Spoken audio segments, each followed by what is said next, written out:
Yes, we are one, two, three. Actually, we have to count backwards, guys. Five, four, three, two, one, zero. Welcome everyone to Saturday night from Ohio and also from California today, guys. We got California and Ohio represented in this barely professional life. So we actually decided, me and Lisa decided eventually to change the name of this live from unprofessional to barely professional. So it's changing, guys. It's changing. We got He's got the production team. majority vote. We I'm got not saying. rich people that will kind of support us now on. Some people want to invest millions of dollars into this life finally after they figured out that I'm always actually asleep or in pain. So they decided to help me out, guys. But anyway, everyone, welcome to our unprofessional and sometimes barely professional life. And on this beautiful Saturday night in Ohio, guys, and California, today we got very special guests as usual for you guys. We got Hustle Q. Always hustle. Guys, 24/7 in the house. And guys, Hustle Q actually is one of the most famous YouTube personalities in the world. So we got, see, we kind of were excited that Q agreed to be a guest on this barely partially professional live because he was kind of questioning when I was speaking to him. He was like, "Man, are you all right, man? You sound kind of not normal."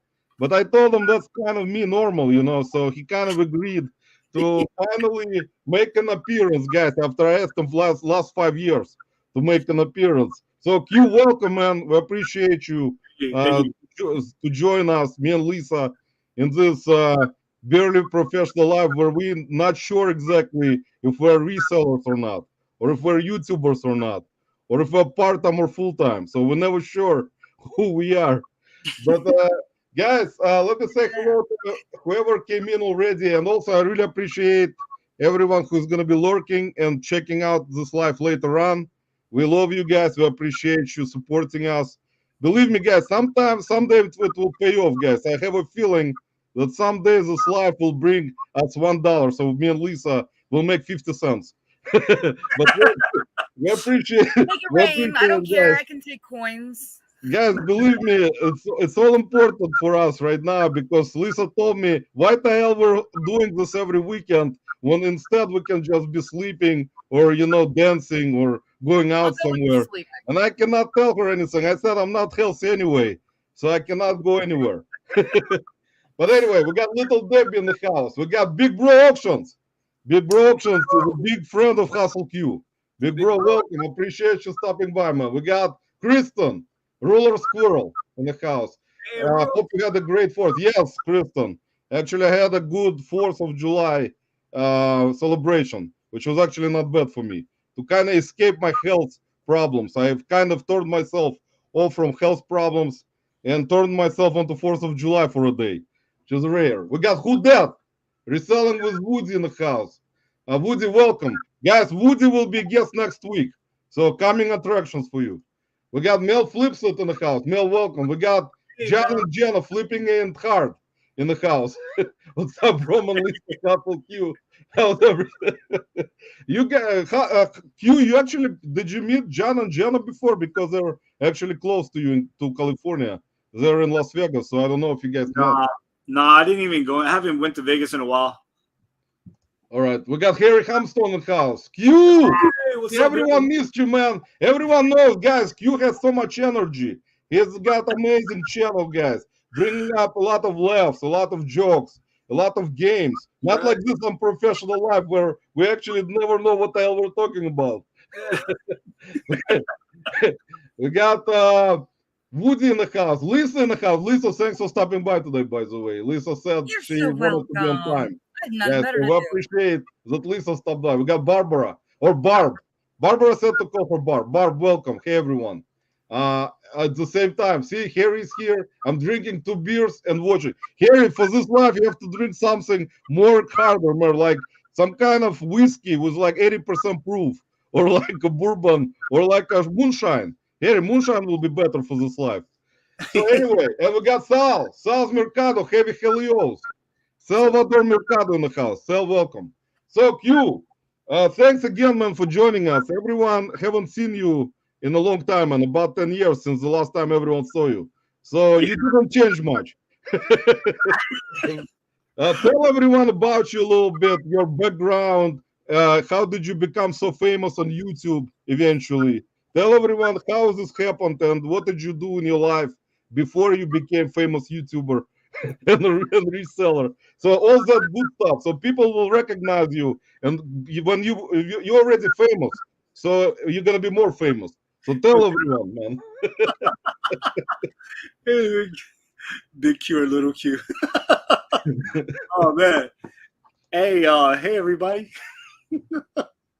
I can't stop laughing, man. Well, don't worry, man. We're gonna take red pill today, so we're not gonna laugh too much. You said red pill? Red, Oh, red, okay. not the blue one, red one, because All I right. took one already. Hey, I don't know So. nothing about all this. You guys dosing me up. Man. Hey, Anybody do that?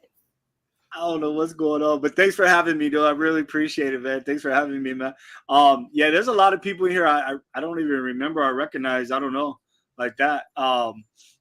But yeah, man. I've been focusing and trying to get things straight.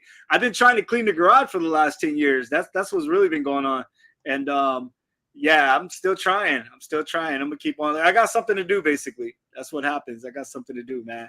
But man, I see a lot of people, man. I'm like speechless right now, man. I'm like blushing. Is that the word I can use? Blushing. Man, you can on our barely professional life, you can use a lot of different words, man. Believe me, the reselling God and YouTube God told us this particular life gets exempt from any type of bad behavior. So God told us that we can behave as long as we behave normally, which never happens. He said this will be okay. Got you, man. Got you. Okay. Is it big? Yeah, it's big Q. I have a son that's little Q, but I'm not little. I'm big, so he's little like that. That's cool though. Yeah, man. Yeah, I just been doing work, man. I just been busy working, and when I took my break, I was just trying to regroup. Again, trying to clean the garage and do a lot of other stuff and just regroup because I think I was going too fast and I kept crashing. So then I had to start over again and again and again and again. So now I think I'm like back fully, you know what I'm saying? Trying out whatnot. And as I was talking earlier, I'm deep into the Hot Wheels. Again, like the Hot Wheels just got evented or something. I'm like so amazed on what I'm looking at and everything and what to look for. You know, I thought you just buy a Hot Wheel and you're good, but nah, it's certain Hot Wheels you got to look for. So been deep into the Hot Wheel game, man, and still I think when we talked about it, I gave up reselling. So I stopped reselling. I didn't want to do that no more because it wasn't worth it. I'm just waiting for some comments. Oh, Man, it's okay. Q, we can wait. Q, we can be silent for like an hour, man, and then we're gonna start the show again. yeah.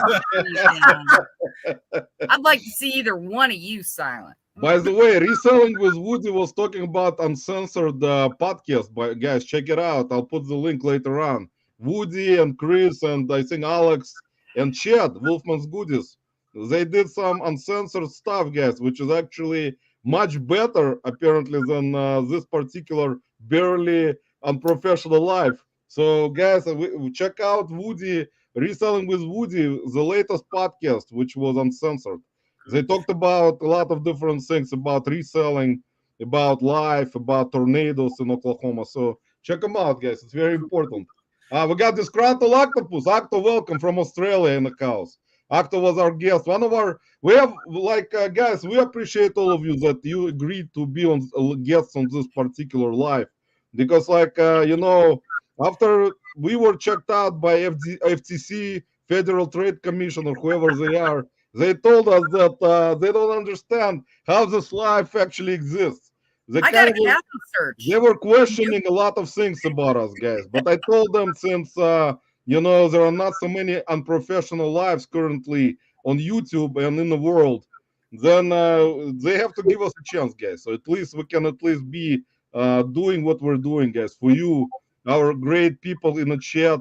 and we always appreciate you guys. So Q, I think one of them was KGB, and it's your fault. yeah, that's a problem. Q. Everyone is kind of associating me with some kind of like federal type of service. I don't know if it's FBI or KGB, man. I don't know.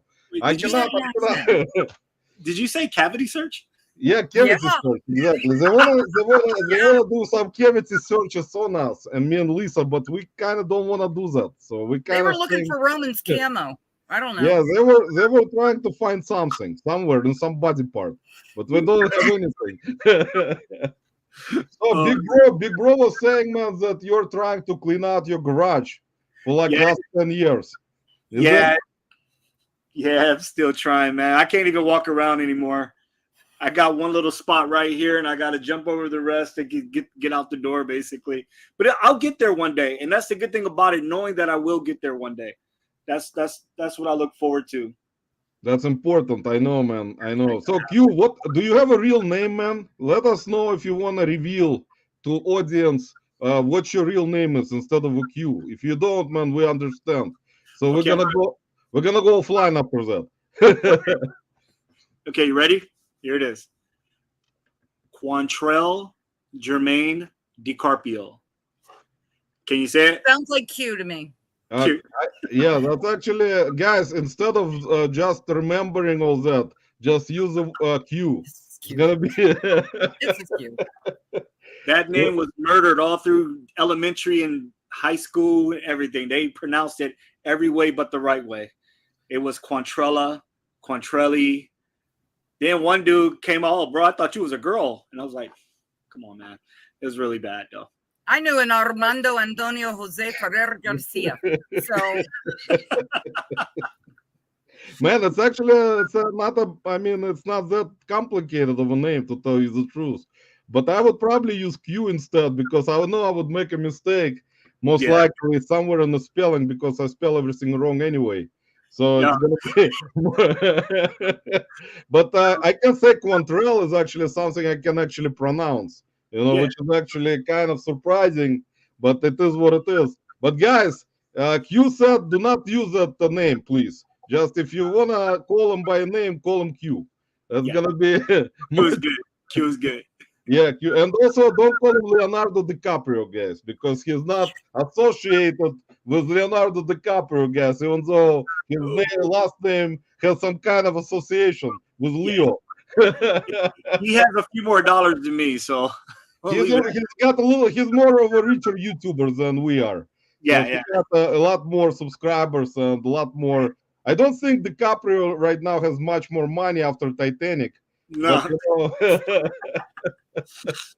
But, we got Cali Luis in the house, another California reseller, whatnot personality, YouTube channel personality. Luis, welcome. Appreciate you stopping by, man. What's up? Q, how was your background in terms of just starting out being a reseller? Did you start reselling a while back, like me and Lisa and everyone in the chat 100 years ago, or you started reselling recently? I started reselling back in the days. I started. I don't know if you want to call it reselling, but I will steal the oranges off the orange groves trees, and I will go door to door selling oranges. This is when I was a little kid. So I was going door to door, delivering oranges, selling for a few bucks here and there. Then I moved on to selling candy, which was now laters in school. So I was like the big kingpin of selling candy in school until someone ratted me out, but I got back on top of my throne and I was selling candy. I was doing about $25, $26 a day in quarters, nickels, and dimes every single day. Man, I was balling. And then moved on, selling this and that. And then I think I stopped. Then I had surgery. And I was sitting at home, is like, I don't want to go back to work. What do I do? So I started Googling how to make money, this and that. And then all this reselling stuff came about, more realistic for me. So, and that's it, man. But yeah, I started from way back then. I think I was the first person that started selling oranges to everybody on the street corners. That was me. Yeah. I'm gonna take the claim for that. You're the first in California. Yeah. That's it. That's right. I was stealing oranges until we was told to stop. but I got a few left. Yeah, Man, I remember back in the day, I heard on the news, man, that someone is actually stealing oranges. Man, I don't know how it kind of leaked to Ohio, man, but they were talking about there's a famous dude in California. His name is Leonardo. His name is Leonardo DiCaprio, and he is stealing oranges, man. I don't know. I said Leonardo DiCaprio is an actor. He cannot be stealing oranges and selling them for like 25 cents. Maybe he sells them for more money. But man, I know it's kind of now we understand, man, what's behind Leonardo DiCaprio, man. So we finally understand who you were working for originally. See, that's how Leo got rich, guys, from using Q as a salesperson selling oranges. So now we got the whole background. I made him famous. Man, but it's actually interesting. Yeah, so see, that's actually you can actually build the entire empire with a lot of like thumbnails and stuff like that nobody can touch, man, because you're the kind of self-proclaimed orange seller. Orange seller. See, you will say like I'm self-proclaimed seller of oranges on the streets of California. That's it, man. I did it all. Yeah, man, interesting. So, and then later on, you kind of started selling other stuff also, most likely, like we're all resellers, self-proclaimed, especially me. I would try to sell anything and everything. I used to sell jerseys. Now look, here's my thing. I was on the street corner for about 5 years straight. What? No, wait a minute. Hold on. I was. Damn, I didn't think we were going there, but all right, you're bored, baby. No. Tell them what Mama gave you. So I was in the corner. I was selling jerseys. Now, I will admit, the jerseys I was selling were fake, okay? But here's the thing, though. I would tell people, hey, these are not real. These are bootleg. These are fake. I said, but the quality's good. I said, they're $50. It's up to you. I said, I don't want you coming back and say, hey, man, this is fake. No, I'm telling you now, these are fake. And man, that didn't matter because the quality was so good. Until one day, somebody was selling some dogs in 100-degree weather down the street from me. And the code enforcement came and got them. And then they say, hey, what about the guy selling jerseys over there? So then I got shut down. 5 years strong, though, man. 5 years strong. I was doing $1,000 in 2 days selling jerseys, man. On a street corner, man. That was a beautiful thing back then. That's a beautiful thing right there, guys. If you can find some fake jerseys, guys, don't be afraid to go on the street corner and start selling them. Just tell everyone that they're fake. You'll be okay, guys. But don't tell police. I had to be honest, man. I was trying to be honest. That's all. No, but that's cool, actually. Yeah, my background also, Q, actually kind of goes way back in Uzbekistan, by the way. Guys, finally, we kind of understand already. Everyone hopefully understands that I'm not from Russia anymore. I'm from Uzbekistan, which is actually a country on its own. So it kind of was already cemented into this kind of reselling magical world that Roman is actually not from Russia. So we finally understood that, except Lisa. Lisa is still saying I'm from Russia, but it's okay. I'm the first one that had it right. I thought you're from Canada. Man, I don't know. My last name is DiCaprio also.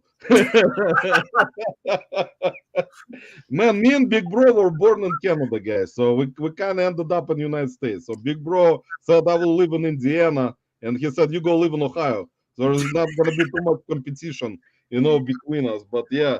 But anyway, guys, but Q's background selling stuff on the street actually refers to me, Q. Back in Tashkent when I was growing up, I was selling stuff on the street.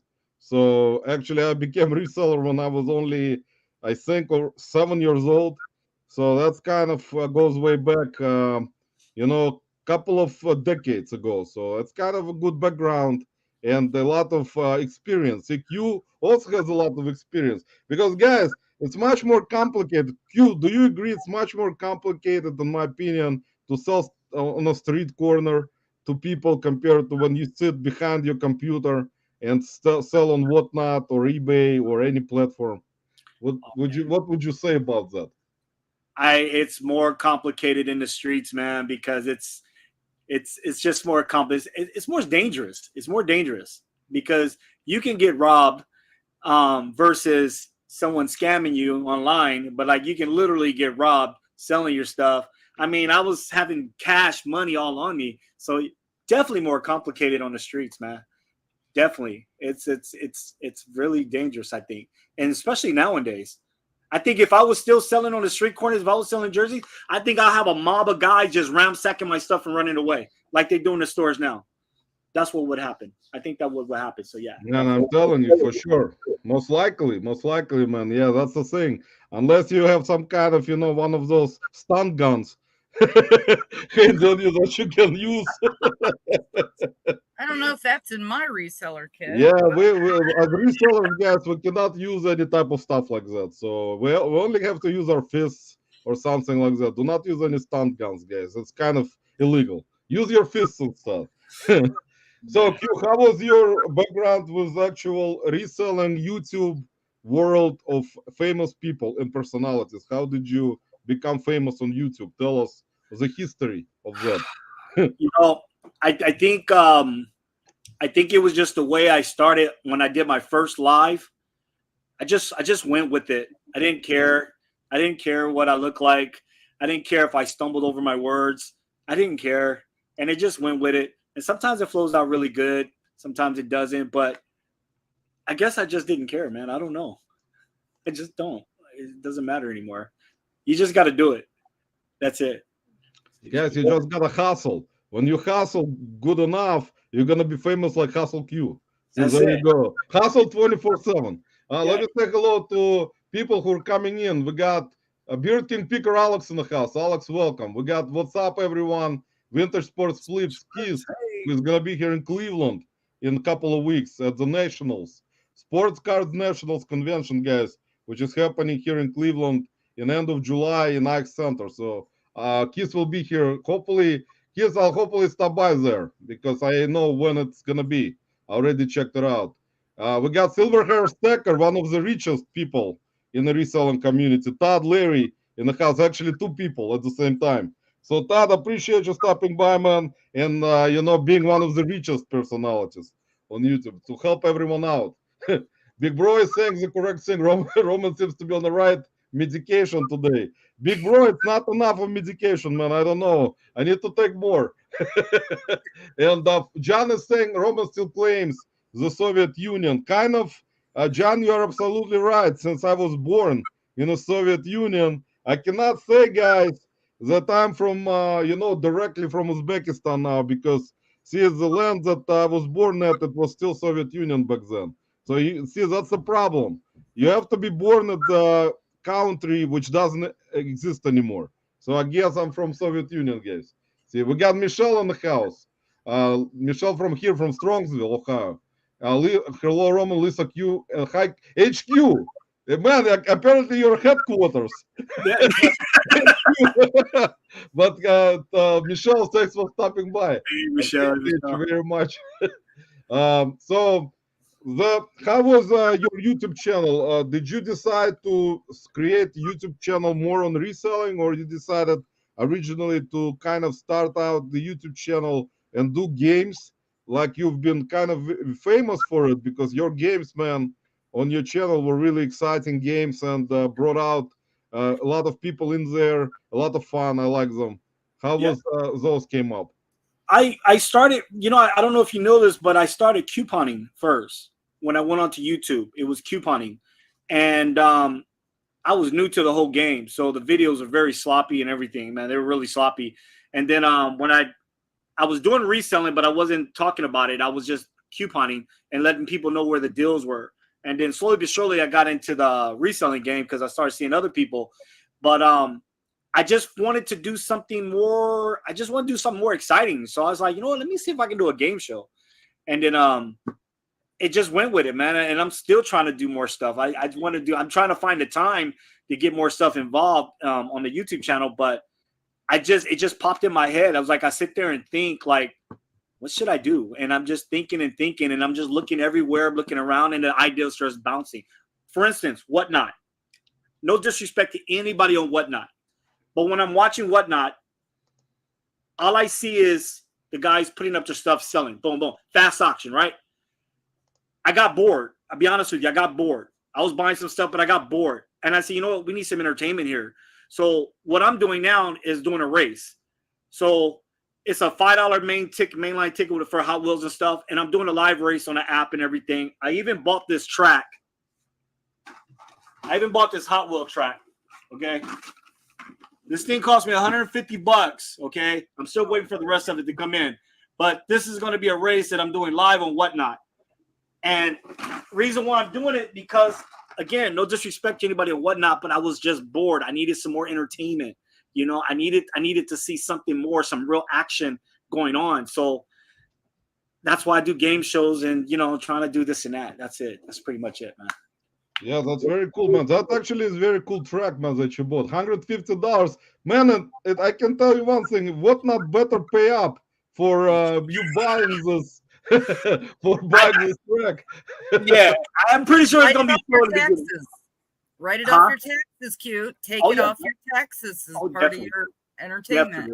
Yeah, man, just tell Whatnot if it doesn't, you know, amount to the sales, man, that's it. Tell them that you're gonna sell this track for $1 million on Whatnot. Guys, I just put Hustle Q's YouTube channel in the chat. Please subscribe to Q. And he actually, if you go back and check out his content that he's done in past years, you're gonna see what I'm talking about in terms of games and chat. And it was very cool to actually participate in Q's different types of games for resellers. And there was a game called "Are you a smart reseller or are you a dumb reseller?" I remember, I remember that game was actually a really cool idea, man. Actually, I loved that. I used to catch Q late at night. That was the thing, is you were on late at night around Tommy and Tracy time. So you hit up Vampires. Yeah, that was, man. I liked I was actually watching Are You Smarter Than a Fifth Grader? And then I was like, oh, are you smarter than a reseller? And then I'm like Googling all these questions. That's how that came about. And then I love Murder Night. I've got to get Murder Night going back on. That was one of my other favorites ones too. Yeah, so a lot of different games. And Big Bro, by the way, was participating in all of the games because you guys kind of share the same type of interesting ideas about those types of games and stuff. And you had other people coming in constantly from YouTube magical world to participate. So it was exciting, man. Showed a lot of, you know, I would say people love this type of stuff. You know, they will support a lot of different type of games, especially if they follow specific games which are similar on TV sometimes to something that you can change up a little bit. So it was kind of fun, man. So you need to bring it back, man. That's it. Hustle Q. Everyone in the world is waiting for you, man, to come back and make a game. Are you smarter than a YouTuber or are you smarter than a reseller? Definitely. So we need that in our lives, man. We need to have it back. I know that you don't have time right now. So tell everyone, Q, because people you kind of disappeared a little bit from the community in terms of making content and then also doing those games in your lives. What happened? And I know that you can explain to people in the chat and say what exactly occurred during this time that you needed to change something. Yeah, it you know what, it got to some family issues. It got real critical. It got real serious with family issues. So I was still trying to juggle everything, full-time job, full-time reseller, full-time father, husband, the whole nine. And it was like, got to the point to where I was like, again, I was going too fast and I was crashing. So I had to take a break. I had to stop. And I didn't want to stop YouTube. That was the thing. And I wasn't going to stop reselling because that's where the money is too. But YouTube wasn't paying me that $1 million that I wanted. So I said, you know what, I'm going to just chill. And I had to deal with a lot of family issues. And I found out that was really, really important to me, is dealing with the family, you know, spending more time with them, trying to do something else with them and still trying to bring in money so they can have the things that they want and everything. So I had to just like take a break from YouTube. I like stopped cold turkey and I was just like, okay, let me focus on this. And then let me still do some video editing and just take my time with it. Don't worry about it. YouTube is still going to be there like that. So it was mainly taking care of my family first, dealing with all the issues I was going through, what they were going through. And then trying to just bounce back and get into, get in more control of what I'm trying to do and everything. And then the reselling, I even slowed down on the reselling. I even slowed down because I was just dealing with a lot more stuff and everything. So I ended up getting promoted at my job, more money, more pay and everything, better hours. So that freed up some more time at a different time of the day. Like I work at nights pretty much, and it gives me more time in the morning or afternoons to do what I got to do. And I think I had probably about a dozen or more videos ready to go. And I was just like, okay, I think I can go ahead and start it now, and start releasing the videos and then making more videos as I'm going and taking my time with it. I think that was the most important thing, is just taking my time and not rushing and still getting stuff done. It's like with the garage, I'm taking my time with it, I'm just taking my time with it. But other than that, I almost didn't come back, though. Almost didn't come back. I was ready to just close up shop. I had bought a whole new computer system and everything. I was ready to do everything, man. I was ready to go live and everything. And then I just stopped cold turkey. But yeah, it was a lot of trying to get my life in order, pretty much like that. That's all it was. Yeah, man, that's more important. I always say it also on this live, man, that, YouTube most likely will be there. Nobody knows for how many years, as you know, it's hard to say with how the social media changes in the world and every time. And it's more important to spend time, in my opinion, with your family and kids as they grow. Instead of constantly, and I know, guys, that if you watched Q's content in the past, he's been going live a lot. How many times? Sometimes he went live a couple times a week, right? Before. Yeah, I was doing 2-3 times a week sometimes, or twice a week, and I was just going out there. I was ready to just stop doing videos and just do lives. That's it. Going live, live, live. I was actually on that goal to hitting, was it 4,000 hours? And YouTube just kept subtracting hours. They subtracted 30 hours in one day from me. I was like, wait a minute, I didn't make no 30 hours last year at this time, but they subtracted 30 hours in one freaking day. And I'm just like, okay, I'm done. It's whatever. I don't care no more about the hours. I'm just having some fun with it now. Because that was even causing a little stress, man. I'm like gunning to get these hours in. And I was like, I think I was at about over 3,000 hours. And I'm like, I'm almost there. And then boom, the more I went on, the more it kept dropping. And I'm just like, I'm done. And then recently, when I got back on, I was trying to wait till I got to 0 hours, right? Start fresh. It had me at 360 something hours, and it stayed there. And when I went back on, I've done nothing but drop down to 160 hours. And I'm just like, I'm not even worried about it no more. It's whatever, dude. I'm like, I'm over it. But the hours just drop. The more I go on, the hours are dropping. Like, seriously. Facebook, same thing. I was almost monetized on Facebook. Soon as I got right there, boom, they stopped moving my videos, the shorts, the reels. They stopped moving them, and everything dropped. I was going from 16,000 to 20,000 views on Facebook Reels. And then one day I was right there. And then one day, 5 views, 10 views. I was like, what the hell? And then all the minutes started dropping on Facebook. So I was like, I'm done. No worries. I'll still post Reels, but I'm good with it. Not everyone's lucky. That's just how it is, Yeah, man, that's the thing about which is actually you cannot understand how this social media algorithm works in different social media platforms. Like YouTube does certain things which are weird, Facebook does, Instagram, TikTok. I mean, they all do some kind of weird stuff, and you try to do your best usually to post as much stuff as you can. And sometimes for some creators it works in more I would say positive, not positive, but it kind of favors certain apparently certain algorithm favors certain factors on social media for some creators, and some other creators it doesn't. So it's unfortunately, like on YouTube, man, I can tell you there are so many great content creators, and I talk about it all every week on our life, is that they deserve to be having a lot of subs, and for how much work they put into this social media stuff.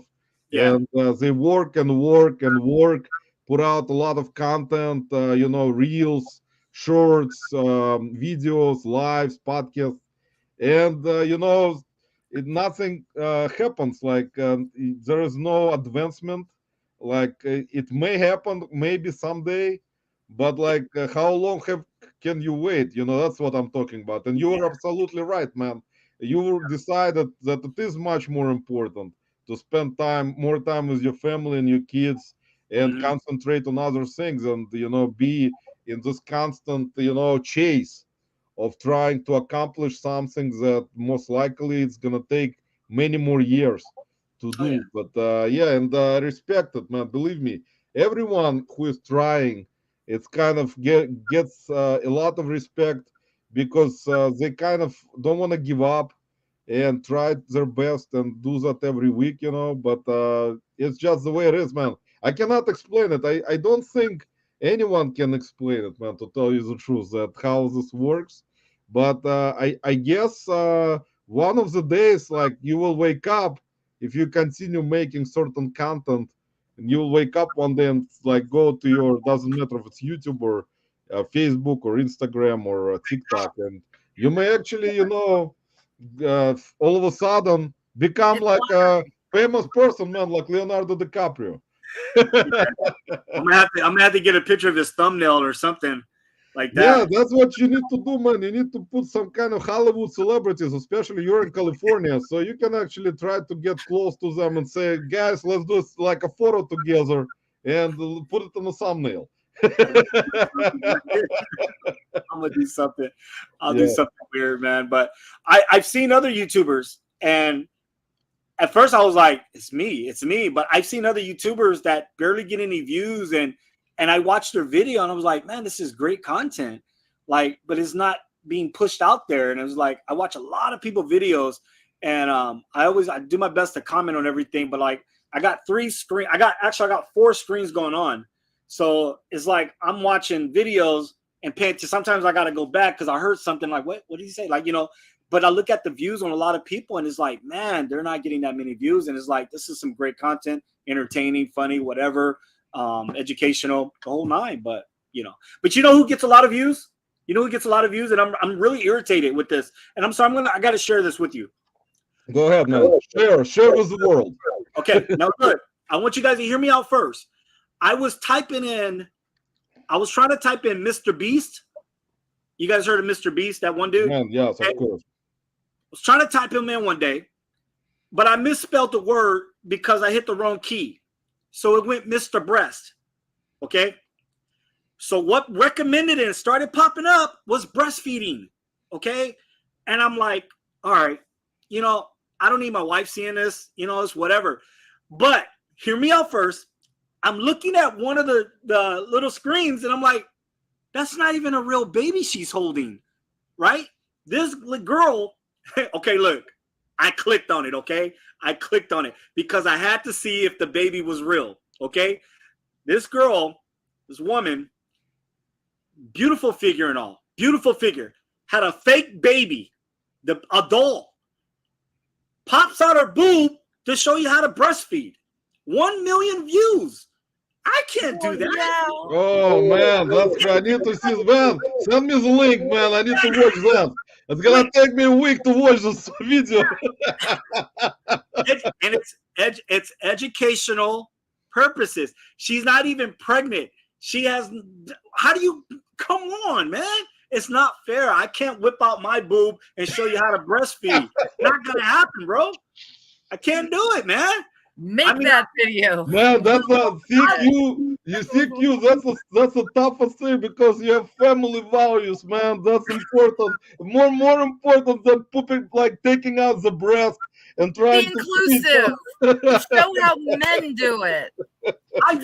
You know what? I think I'm gonna do that. I think I'm gonna buy. Don't they have one of those little fake ones you can just flop over your chest or something? Man, of course they do, man. They got fake everything nowadays. You cannot attach anything to your body. I'm gonna do an educational video on how men should teach their wives how to breastfeed. I don't know. I'm gonna just whip it out. Boom, there it is. Whoop, I got some there Cabbage it is. Patch dolls. Yeah, I got Cabbage Patch dolls back here. Man, if you make this Oh video, my God. man, what you need to do, Q, is actually you need to do the thumbnail first to create a good thumbnail to actually put in that type of a video. But you have to do it while you're doing garage sales. So if you do it, if you do it during when you go through garage sales, man, you're gonna get 100 million views right away. Believe me. Not a lot of people are ready for that, but when you go stop by at a garage sale and pop, like take out your breast and start feeding right away on at the Cabbage Patch, driveway. How to resell and breastfeed at the same time. That's it. So I'll keep it reselling too, man.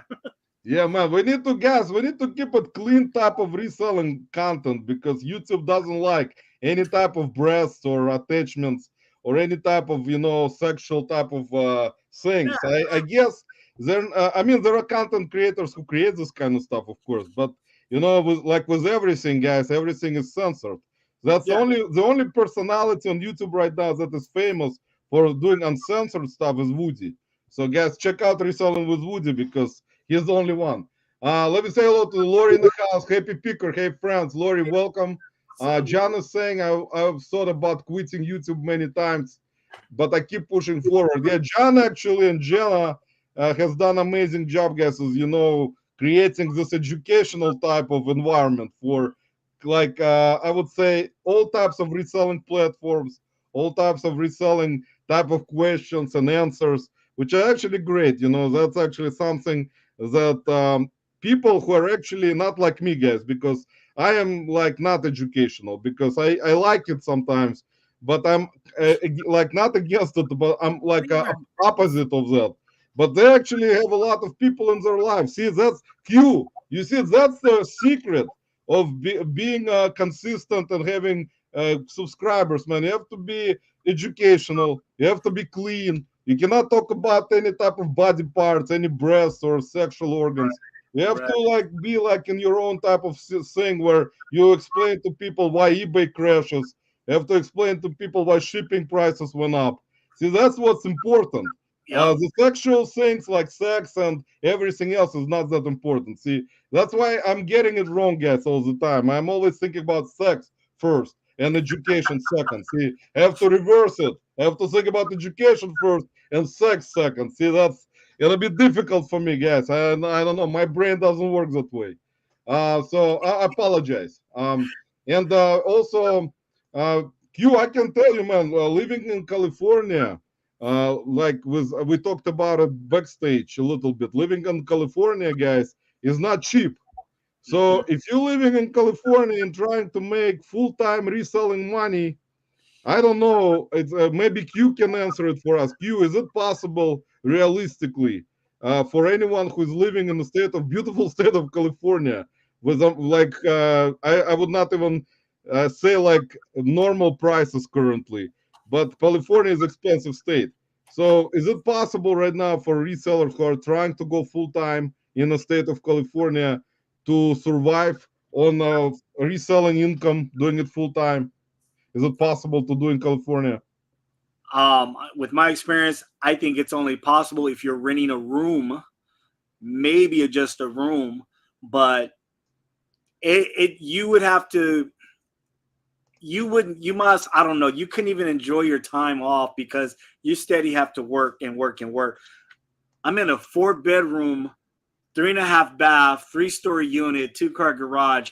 And if you was to move in here today, it's about $5,000 to move in, $5,000 a month. Okay. I get a big discount. I moved in early. A 1-bedroom, put it like this. I'm in a 4-bedroom and a 1-bedroom. I'm paying less than people paying for a 1-bedroom. And because the 1-bedroom are starting out at $3,000 like that, so if you go head down to LA area, it's even more expensive. So if you're trying to be a full-time reseller and just reselling only, man, you would probably have to live in your car first until you save up your money. I think it would be very, very difficult. But could it be done? I can't answer that, man. I can't answer it. I just know it'd be very difficult, very, very, to afford something out here. There's places down in LA area, man. It's like little bitty 1 bedrooms. Probably they're paying almost what I'm paying. It's really expensive, and it's like I don't know. I knew a guy that he said he caught the bus every day to go thrifting, like that. That's how bad it was, because he couldn't get gas. ABC Matt does. He's out you guys' way. He's a little further north, but ABC Matt takes the bus and stuff. Yeah. See, that's they get around and everything like that. But yeah, it'll be really difficult and hard if you don't got no startup money. If you're just starting fresh, I mean, if you're consistent, of course, if you can list 30, 40 items, do a full-time job, run about 50 items a day, I don't know, man. That's a lot of work. You might just run yourself ragged. I don't know. I don't think. Yeah, man, that's true. Let me say big thank you to Chad Wolfman's Goodies once again, as he comes in every weekend and gives us super chat. Chad, we really appreciate you, man, and your family. It says, how do you all take my mom to her boyfriend's house every year to watch fireworks? Home Place Recreational Park, Ararat, North Carolina. Later, people. Later, peeps. Chad, thank you very much to you and your family and your mom. And I know Chad is an amazing guy, I guess. As you know, in the community, he's goes to every live and sends super chats to everyone. He is one of the. That's what I was talking about. Q Chad Wolfman's Goodies. I'll put the links later on today for everyone. But he's been doing consistent content on YouTube. Like he puts out a video every day almost, and that's why, like I was talking about, he's one of the many that deserves to be having, his videos being pushed out by YouTube algorithm. Never happens, unfortunately, yet. Didn't happen yet, but hopefully it will for him for sure, and everyone who is doing amazing job, with doing consistent educational videos, guys. That's actually, in my opinion, that hopefully I asked God already many times to help out those content creators. God didn't listen to me yet. So hopefully he will someday. That will happen. But Chad, thanks very much once again. And John and Jen are asking, what city are you in? Chino, California. Chino, California, man. All right. Yeah, the big bro already answered. Yeah, thanks, big bro, for being much faster than me. And Q. But how far is it from Los Angeles? It's a good about 45 minutes, like that. You really can't tell. It's like if you got no traffic, then you'll be there. Feel like you'll be there in minutes, like that. I used to go down there to the garment district. I did have a sports shop before, so I would go down there and get all the sports gear, all legit this time. It was all legit because I had a brick and mortar that opened up. So it was all legit. So I would go down there every single day.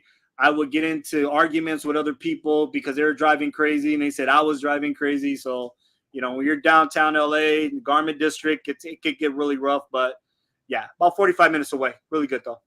Yeah, interesting. You always lived in California, or you lived somewhere else before? Always, Cal. I was born and raised in Compton, California. Then I moved to Paris, California, back to Compton, California, Riverside, now Chino. Wow. So you've been going around, like they're all close to each other, right? Those. Yeah. All close to each other. Yeah. I know Compton is near Los Angeles, so yeah, that's interesting actually. Yeah. So that you're you, as you guys know, there's also a lot of content creators in the state of California, and also meetups. There are meetups in the state of California, and I know that Q put out a video a while back of a meetup. I think you guys met at the flea market. You were there, and Luis was there, and Sunny Las Vegas was there. Yeah, and Miss Steffi was there. So you guys have like your own crew of resellers, content creators that you do your own meetups in that area, right? Yeah. We met up at it was all called FleaCon. It was like, so I had some vendors out there. They were selling stuff, so we all met out there and did shopping. We did yard sales. We just raided like every yard sale that was all through LA and everything. So I missed this year that just happened, but every year we try to have one, and it's a lot of them. But I haven't even met everyone yet. But there's a lot more. Sometimes we can't make it. Sometimes they can't make it. I can't make it. Whatever. But lots of content creators out here, man, like that.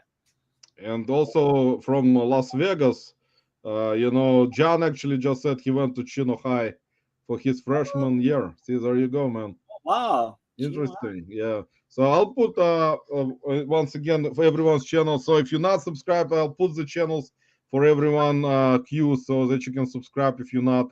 And John and Jenna do their lives every Monday and Friday, and it's very much more professional, believe me, than this barely professional. I don't know what it's called. Only Lisa knows. Lisa actually became my manager, guys. So she actually manages. She said we have to become more unprofessional throughout the year. The numbers aren't numbering. Yeah, You're not guys, numbers have dropped unprofessional for us. enough. I gotta balance these books, man. We need more money. You gotta get more unprofessional. People Yeah, pay for certain crime. sorry, man, that we You gotta dragged whip you. that moob out. Q, sorry we dragged you into this unprofessional life, man. You're people see everyone who is our guest, then people in the community think, what the hell are they doing on this unprofessional reseller life with those not resellers? Why are they're traitors? They're supposed to be resellers. We're not. Wow, oh, they've fallen so far. Yeah, we guys, unfortunately, with a degree of reselling education, it's very tough for us to kind of. Lisa told me go read some college books, like in college, and learn about reselling. And I said, it doesn't matter because I still get an F grade. So why would I do that? Q. I said Q is much even better learning about reselling than I am. And he's just camping in a garage. I know, right? Man, how much is that where you keep your inventory mostly in your garage right now, or you got some stuff in the house also?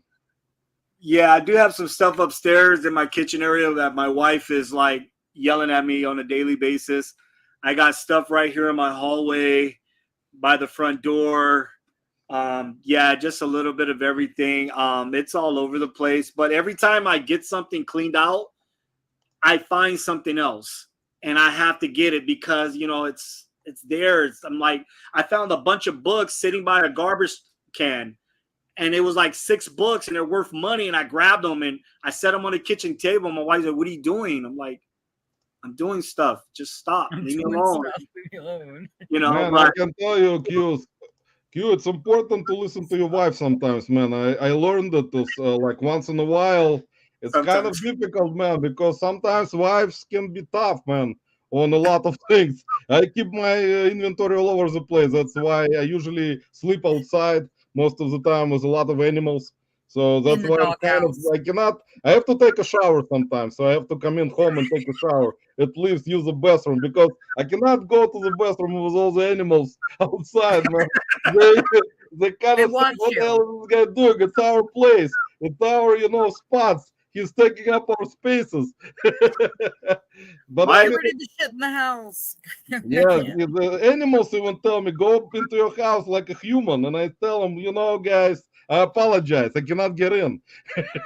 You have to go outside. Exactly.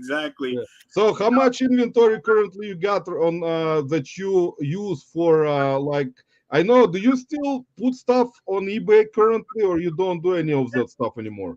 Yeah, I try to list every single day if it says 1 or 2 items. But like on my days off, I'll try to do 10, 15 items and still do other stuff. But I'm still listing on eBay, but for some reason I don't know what it is. It's just not me being not consistent, but I can't get up to freaking 700 listings because I start selling more stuff. I start listing and then more stuff sells, which I'm not complaining about it, but I'm like, one part of me like, yeah, I know, like stop selling for a minute. Let me get up there. But it sells and stuff I've been having for a year or 2 years start selling. And I'm just like, my goodness. But I'm trying. But yeah, eBay is like my primary. I stopped listing on any other apps, but eBay is it. And I just list on eBay as much as I can. I got a list today, some more tonight. I'm off tonight. So why? And here's the thing, though. I list upstairs because it's better lighting and it's too hot in here. I think we had about over 100 degrees today. So I go upstairs and I got a big, huge board and I lay my stuff on there. And then my wife's just staring me down. you know, like, you're gonna put this away, right? And I'm like, yeah, just do this like that. But goodness, but yeah, I'm working on it like that. But yeah, eBay is my primary, and that's all I list on is just eBay, like that. You don't do any type of other platforms like Mercari, Poshmark, and stuff like that. That's important, man. Yeah, I do. I was, but I keep forgetting. Like, if I sold something on eBay, I was forgetting to delete it from Mercari or OfferUp, Facebook Marketplace, and then next thing you know, I'll sell it over there, and then I gotta like cancel the order. OfferUp, they blocked me before. They still block me. I can't even get on my stuff because I kept deleting so many items after I list them because they sell on eBay. Amazon, I'm at 2 strikes right now because I have books listed on eBay and Amazon, and I forgot to take them down Amazon when they sold on eBay. 1 more strike, and they're gonna suspend my account. So I don't even list on Amazon anymore. Man, Amazon is actually one of my weaknesses also. Is like Amazon. You know, the best part about Amazon Q is that recently, actually, it happens sometimes where I do forget to remove certain things that I sold on eBay from Amazon, and it will sell on Amazon. And it happened again last week. I sold actually most of the stuff like you were talking about. I put books and media mostly on Amazon. Yeah. So I actually, as you know, in comparison, you know that for sure, and guys in the chat also, that prices on eBay for certain things, media, compared with eBay and Amazon prices are double most of the time on media. So like if you have something priced, for example, on eBay for $20 for like a DVD, or like that's just as an example, $20 on eBay, on Amazon it may be 40 or 50 sometimes, depending on the title and condition and stuff like that. So it happened to me, man. So last week I sold the DVD on Amazon, and I already sold it on eBay before. So I had to drop ship it. So I still made profit on it because I had the price higher on Amazon, and I still made money on it because of that. Because I found it on eBay cheaper, much cheaper, from another seller, and I just drop shipped it to Amazon seller. So see, that happens, guys.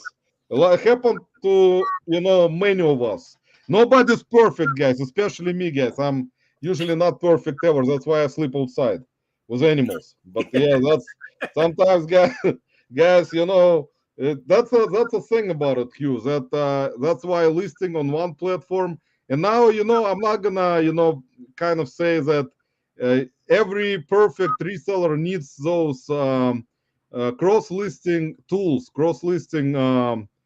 I'm not sure if they're like applications or like I will say software, cross-listing software like Vendu or TreeCat. List Perfectly or TreeCat. See, we're not sponsored by anyone, guys. Only personalities that were sponsored is this guy. We're sponsored by Bucky's. Bucky's the Beaver, guys. Beaver the Bucky. Actually, guys, Bucky's the Beaver, by the way, is the richest personality in the United States right now. Because Bucky's, guys, is one of the better corporations in the United States. So we're proudly sponsored by Bucky's the Beaver, guys. See, that's our sponsor. See, it was a logo. With the Bucky's logo, guys. See, there you go. We got finally sponsored by Bucky's. Lisa told me if Bucky's will give us a job someday, we have to take it because Lisa said that you can actually clean the bathrooms and make more money than YouTube, than doing YouTube videos. But anyway, so Q, that's the thing about it, man. I understand where you're coming from, and everyone. There is no one that didn't make that mistake of listing something on one platform, and but I cannot speak for everyone. Maybe there is some kind of perfect reseller out there that makes perfect YouTube content and always says, "Guys, I never make mistakes," and then puts a thumbnail in there with like big mouth wide open and eyes wide open. So I don't. Unfortunately, that's what happens sometimes, Q. But we have to learn from our mistakes, man. I never do, man. That's why I'm sponsored by Bucky the Beaver. Let me say hello to Jeff Doris in the house. Jeff, welcome. Appreciate you stopping by. And you guys, if you remember, Jeff was eBay Addicts in the past. So there you go. Jeff, thanks, man, for stopping by. Sal is here. Actually, I just wanted to make sure I said hi to everyone as usual because I always forget and then I blame Bucky the Beaver for making those mistakes. So how's your eBay sales lately? Do you usually complain and make videos about eBay being slow and having issues? You know what? You know that thing they call it, I don't even like mentioning it, but they call it the summer slowdown. Okay. Well, I don't feel that it's affected me this year because I won't let it. Now I have a lot of sales, but they're little bitty sales. It's adding up. So I'm taking whatever I can get. But the last 2 years, oh man, it affected me to where I wasn't listing. I'm like, what's summer slowdown? I don't need to list. I'm like, what am I doing? So as I'm listing and listing, it's selling and selling. So everything is good now. I'm not affected by summer slowdown. Although I keep, spending that eBay money on different product on eBay, buying other stuff to either flip or use from other stuff. But everything is good. Little bitty sales, a couple of big sales here and there. I probably got about, like far as videos, I probably got about maybe a few dozen What's Sold videos. And I kind of just show everything I resell and everything, whether if I sold it for $1.49, $3 to $10 to $30 to $40. I just show everything what I sell like that, just to let everyone else know, hey, you can do it too. Anybody, you can sell anything and everything like that. So it's going good. No summer slowdown. I don't believe in that no more. It was my curse and I faced it and I conquered it, I think. I hope. Right. Yeah, that's actually there is always, in my opinion, bad. I would not call them bad resellers or bad sellers or whatever. In my opinion, Q, that this summer slowdown is just in my opinion, it's one of the main excuses from you finding proper things that sell with a good sell-through rate. Which actually I cannot, you cannot blame people, and say I constantly find stuff that has great sell-through rate, and the places I source are similar to so many different resellers. You cannot do that because it depends on where you live and how much time you spend on sourcing and stuff like that. So and what type of items you're actually looking for. So that type of summer slowdown talk is one of the excuses in a way where you can say currently the economy is bad, which is basically kind of understandable. There is other factors involved. There are factors involved with what people specifically need, what people specifically looking for, if they can find this type of stuff cheaper somewhere else. So that's a lot. And there's millions of sellers everywhere. So those types of excuses exist. As retail stores may come up and say our summer slowdown is currently on because it's summer, so no people don't shop anymore.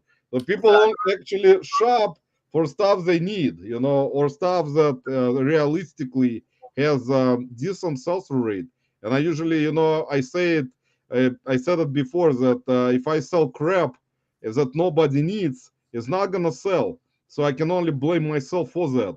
And look into the mirror and say, Roman, you're stupid. You're not selling the right stuff, and don't fucking blame other people, for that. And YouTube and eBay, So I kind of always kind of point finger at myself for that type of stuff because I know it is the right thing to do because that's me. It's on me. And whenever I find decent stuff to sell that has good sell-through rate, that's when I notice that stuff will sell faster. And if you price it properly, of course, and do the research on stuff, if find something unique, that will sell. So that's kind of already became thing of the past for me. So I understand it for a long time already. That's what it is for many years. So, but hopefully you guys, maybe agree with this Unprofessional life on that. It's like making a bad content for YouTube. Yeah, see, that's the thing, Q. That's why I have to blame myself. And Lisa told me, you have to blame yourself for putting out unprofessional, unprofessional lives, unprofessional videos.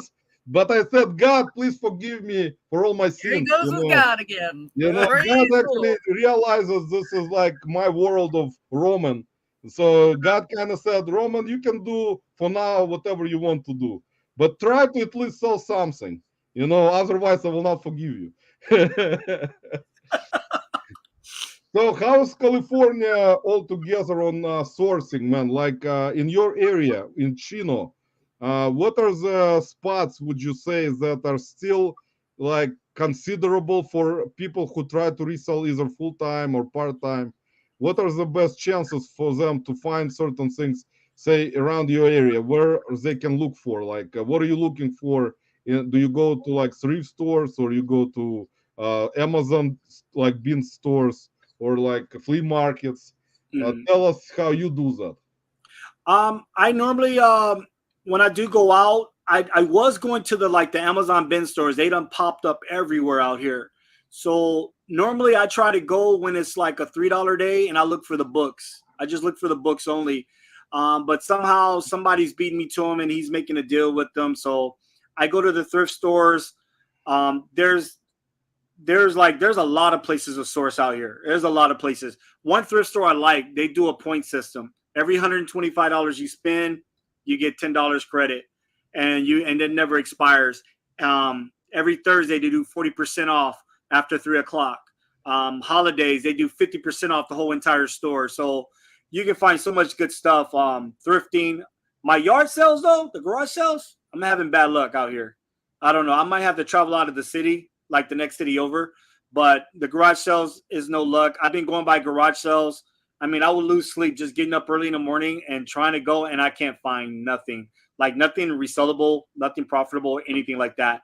So then I hit the thrift stores. I got one lane. I could drive down one street, and I would hit about 5 thrift stores on the way on that one street. And then I just circle around and hit some more thrift stores. So lots of sourcing places, Amazon bin places, the whole nine. There's a lot of them out here from Chino to Ontario, Rancho Cucamonga, all close cities right here. There's a lot. There's like you will find something. Now, as far as the Goodwills, you find stuff cheaper at Walmart. That's all I can say. You'll find stuff cheaper at Walmart, dude. So that's just the reality of it, man. With Goodwill, their Goodwill is going off eBay. And look, and I'm not mad at Goodwill. I'm not mad at them. They get stuff for free. I get stuff for free, and I sell it. So I'm not mad at them. But like some of the stuff, come on, man. I can get it cheaper on eBay. Like if you're going, I talked to one dude. He was like, yeah, man, I told the manager, look on eBay. That's how we should price everything. And I wanted to slap the hell out of him. They're like, bro, what are you doing, bro? Like that. So they had shoes in there, and they were selling the shoes for $150, $200 in Goodwill. I did a little video on it. And the crazy part, when I looked up the shoes, $50, $60 on eBay. I told the lady, I said, you know this doesn't work, right? And she said, that's not me like that. And I just don't get it. Some Goodwills I might find, if they don't know how to look it up, I'll get lucky and I'll get it and it's profitable for me. But none of these Goodwills, I don't know what's going on. They're going to have to change their name. That nonprofit shit, though, I don't go for that. I'm sorry. No, don't give me that crap. You pay yourself $1 million and you nonprofit. Okay. You know what? I'm not gonna hate on them because if I own a thrift store, I don't know. But man, yeah, but us resellers are taken from everybody. We're taken from the poor people, so they ain't got it to buy. We're the ones. We're the ones. So I'm just venting. I'm not hating. I'm just venting. But man, preach, brother. There you go, Q. Preach, brother, about that stuff. That is, Q. I can tell you one thing, man. Those big corporations, especially Goodwill, man, it's like one of the richest ones. That business model, man, I can tell you one thing. That business model will work and work and work. They can do whatever they want. They can close down all their stores. They can still get their donation centers just open for people to donate without having storefront. And they're going to still make millions, because they can put all that stuff on their shopgoodwill.com website and just move it.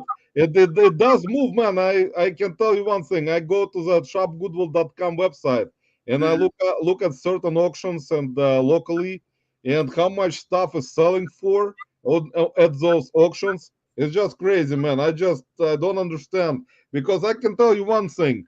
It's not resellers buying the stuff. It depends, of course, on what it is, but it's not resellers. You cannot pay like for something that is selling on eBay, say, for example, for $50. and you go to shopgoodwill.com auction and just see that thing sold for like 200. You know, it's like crazy. I just see that website. I'm not sure exactly who, but I think it's mostly collectors. It depends. It depends on what it is, because collectors, it's going to be perfect for collectors to go to shopgoodwill.com, and they actually have employees that they have trained already throughout the years. Because I talked to Goodwill managers like recently at different stores, and they actually have employees that they specifically train now, that they hire, that have a lot of knowledge with brands, a lot of knowledge with vintage things. So they actually outsource all that stuff that they know they can make decent amount of money onto shopgoodwill.com.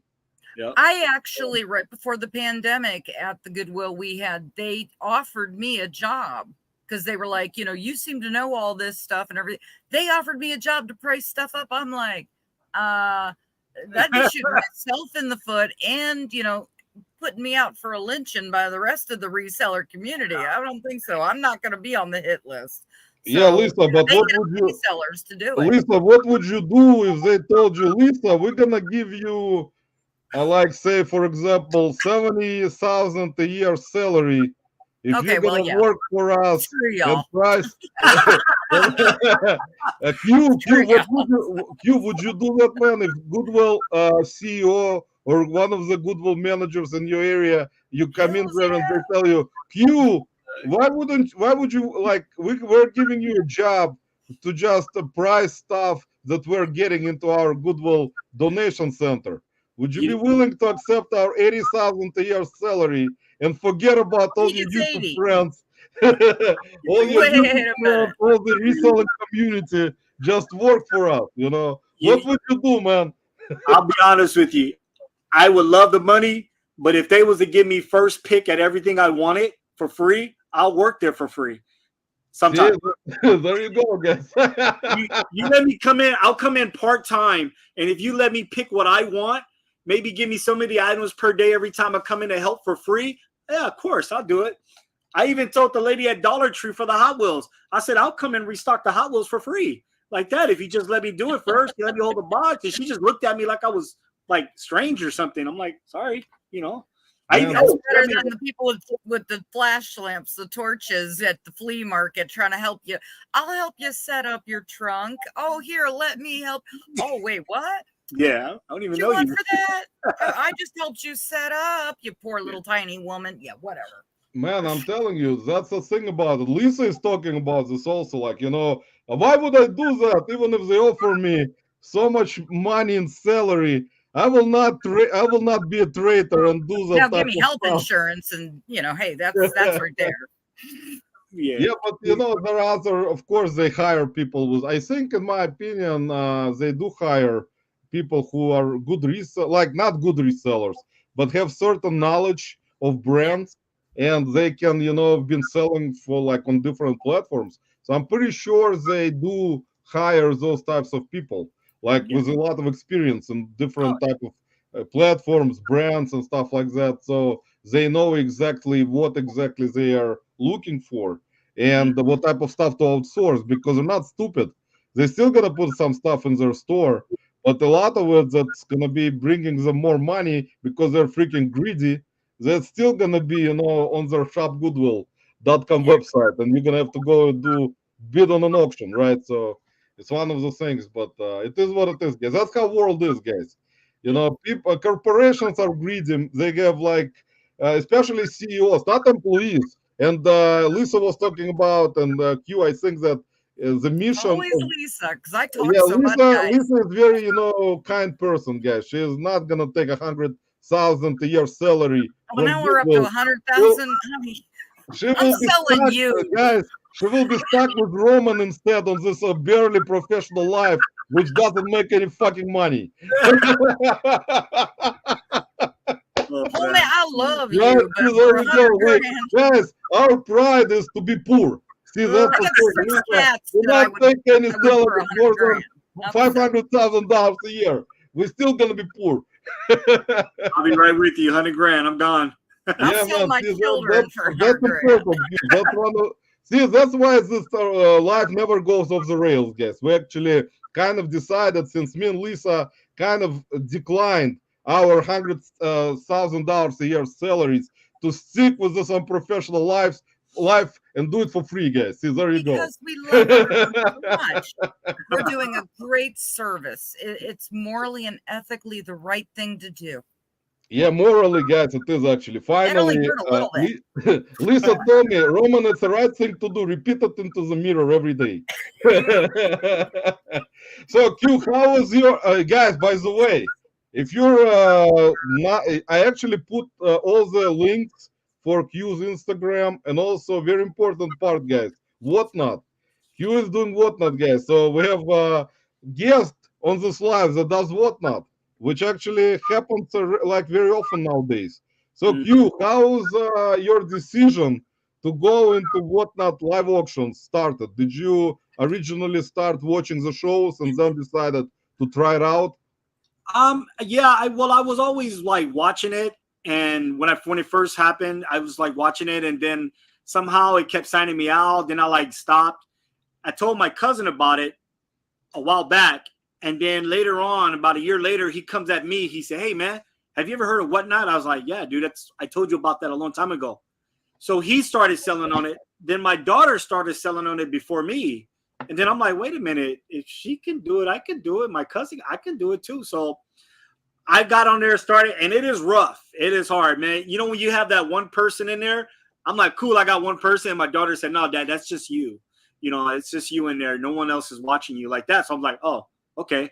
But I think if you stay consistent with it, promoting the show, it's really rough at the beginning trying to get people in there. But I think it'll be a good experience. I try selling a little bit of everything to try to find my niche, what I really want to do.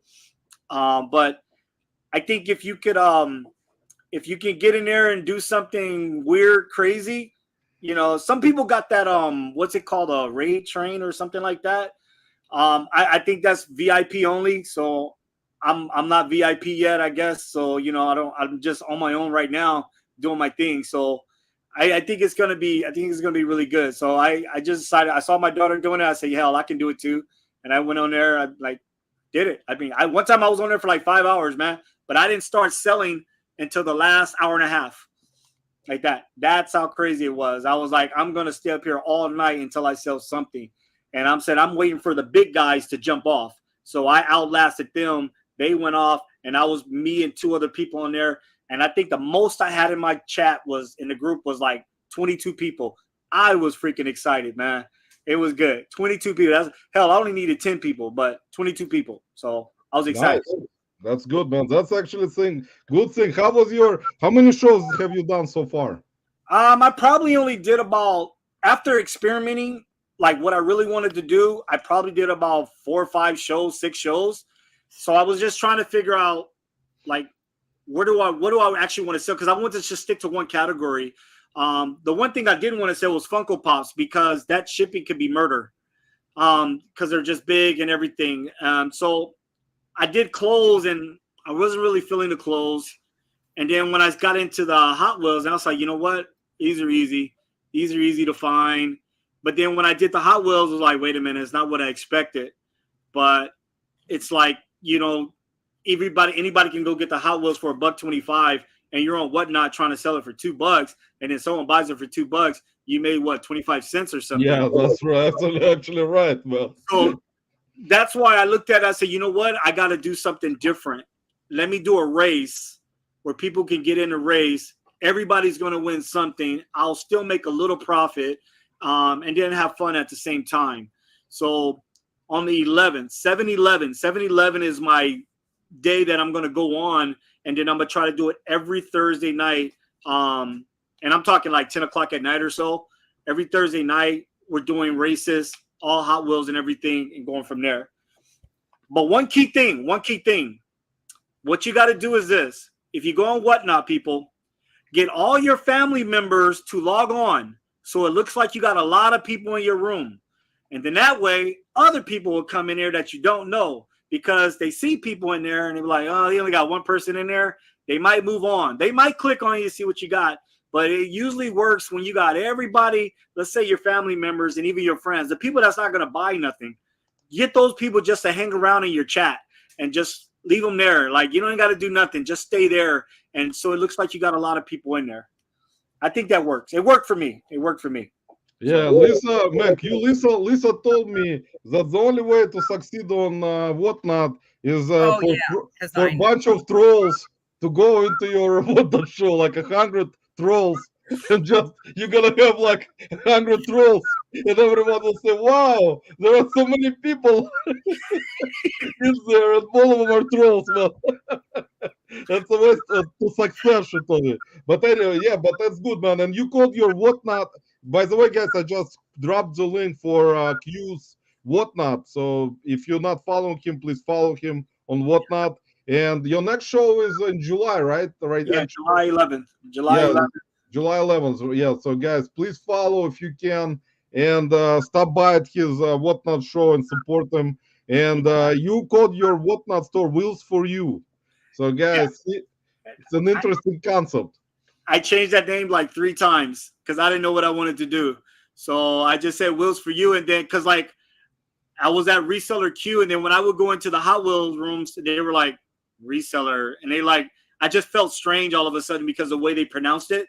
Like, what are you doing here, bro? Like that. So now it's Wheels for You. When I go in there, oh, we got Wheels for You. What's up, bro? Like that. So it's like, I feel like I'm in their community now. So which is cool. So again, people, if you guys can come on my Whatnot show, you ain't got to buy nothing. Just hang around. So it look like I got that 1,000 people in there typed up, you know? That's all. Yeah, that's true. Actually, that's true for a lot of Whatnot sellers right now. I mean, that you were talking about also Rate Train, which basically it's not necessary, of course. You can do the shows without going on to Rate Train, but you have to start with something anyway, right, Q? I mean, you do the show, you get some kind of experience, if you like it or not, depending, of course, on what type of stuff you're selling also, because if you're gonna start a certain category and is something like you will sell only a couple things, I mean, don't get discouraged. I mean, it's gonna improve if you're gonna be consistent with it, get more following. And I actually checked, you got currently 187 followers. Yeah, So, yeah, 107. I'm following more, but right. I'm trying to get to that. I'm trying to get to that 1,000 sold items so I can get that money right away, like that. It'd be more motivating. I was actually going to go into Burlington and check out their hats and go live right there. But then my cousin reminded me, say, hey, bro, you better have a lot of money with you because if you sell a lot of hats, you got to pay for it up front. And I was like, oh, yeah, you're right. So I follow this one girl. Yeah, this one lady called Olaf for You. She's in like some discount Disney store. And I'm like, she's selling like crazy. And it's just all buy it nouns. She's like, you guys want this? And she charged extra, you know, for her time and stuff like that. And I look at her sold, she'd be like 100 and something sold. And I'm like, I want to do that, you know, but I'm just dealing with the Hot Wheels right now. Capital.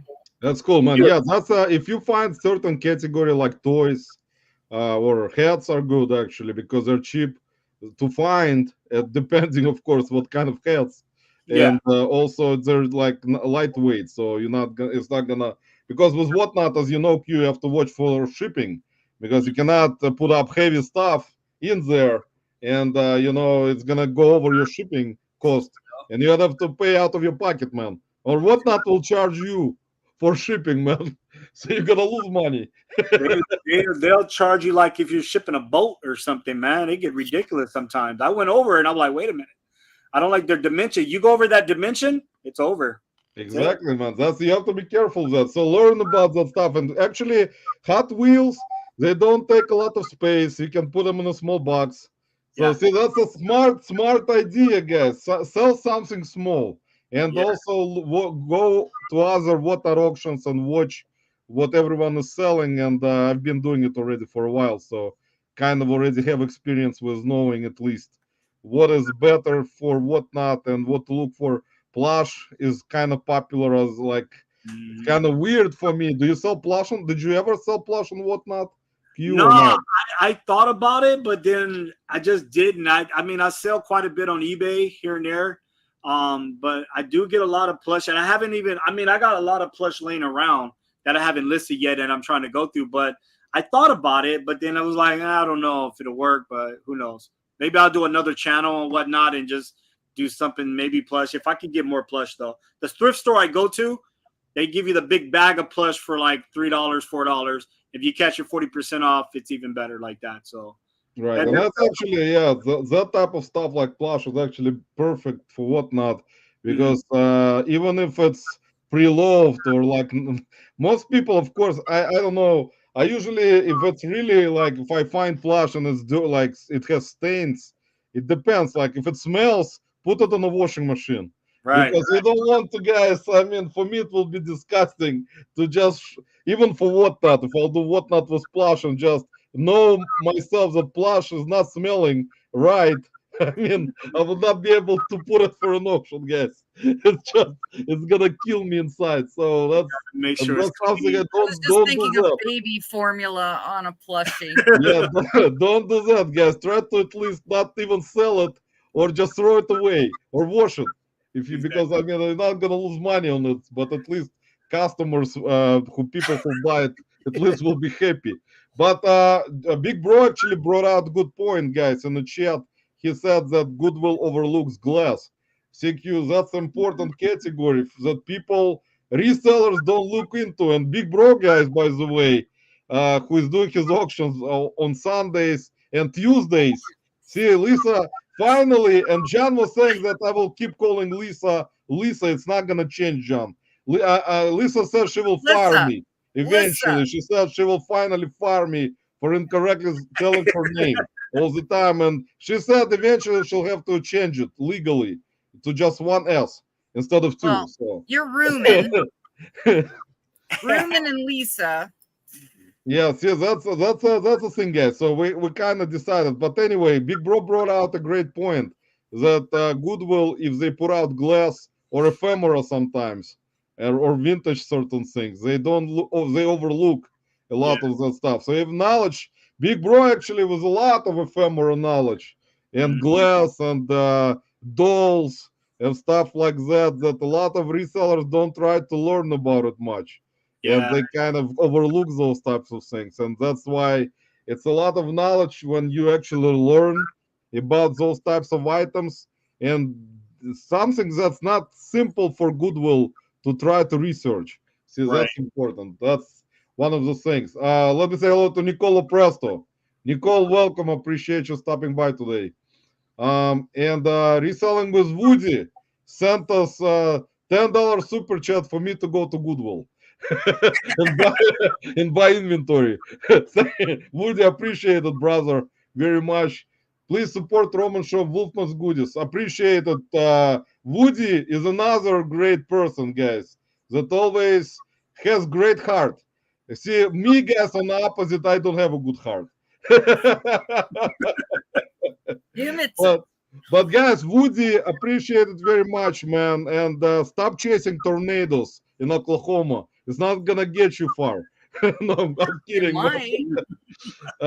Woody will be our guest next week, guys. So as I told you in the beginning of the show, we cannot wait until we will talk to Woody next week about tornadoes, about the state of Oklahoma, which is one of my favorite states to pronounce. So Woody told me to move to Oklahoma, guys. He said that don't be afraid of tornadoes. If tornado wants to find you, it will. There we go, guys. Baby formula is the worst smell. Yeah, that's actually true. Barb, it's actually very true. And B Bro saying Lisa knows her stuff real well. Lisa, do you know your stuff real well? As Big Bro is advertising you, or you're faking it again? Well, honey, I'm a woman. Apparently, I'm just faking it. See, that's honey. That's what happens, honey. You're faking it all the time. So, Q, did you ever think about moving out of California and moving to another state? Yeah, it's funny you bring that up. I've been pressured to move out to Richfield, Washington. With my daughter, she turned when she graduated, she was still 17. She was in a rush to get out of here, and she shot out there to Richfield, Washington. She didn't even stay for her sister's graduation, which was the next day. That's how bad she wanted to leave. Well, she's doing good out there with her uncle and aunt, but they're trying to get me to move out there. So I plan on taking a trip out there for a couple of weeks and just explore and see how it is. My brother-in-law said he'll have a job for me, whatever. And I'm like, I don't know. We'll see. I don't know if I can get used to the weather. I heard it's like the murder capital state, something like that. It's just because of the gloomy weather throughout the year. I'm not sure that's what I've been hearing. But that's one place I am looking at, but I can deal with the heat out here. It's going to be what, 102, 105 this week. I'm good with it. I can deal with it, but I don't know. I'm thinking about it, but I don't know. I'd rather move to San Diego though. Man, San Diego is like the perfect weather. It's like one of the best places to be. If you like good weather, guys, move to San Diego. Or Seaman. Or Cleveland. If you like good weather, guys, move to Cleveland, Ohio, guys. You will love it. And Q, actually, I can tell you one thing, man. Move to Cleveland, man. We got very good weather. We're warm state. Like we got 105-degree summers, minus negative 105 winters. So like, oh man, I gotta come in and get it. Man, it's actually we got it's gonna be cool. It's better than state of Washington. Ohio, man, is where you find it, man. We're not sure exactly what to find when you move to our state, man, and cross the border into Ohio. It says find it here, and I'm still looking, man. I don't know.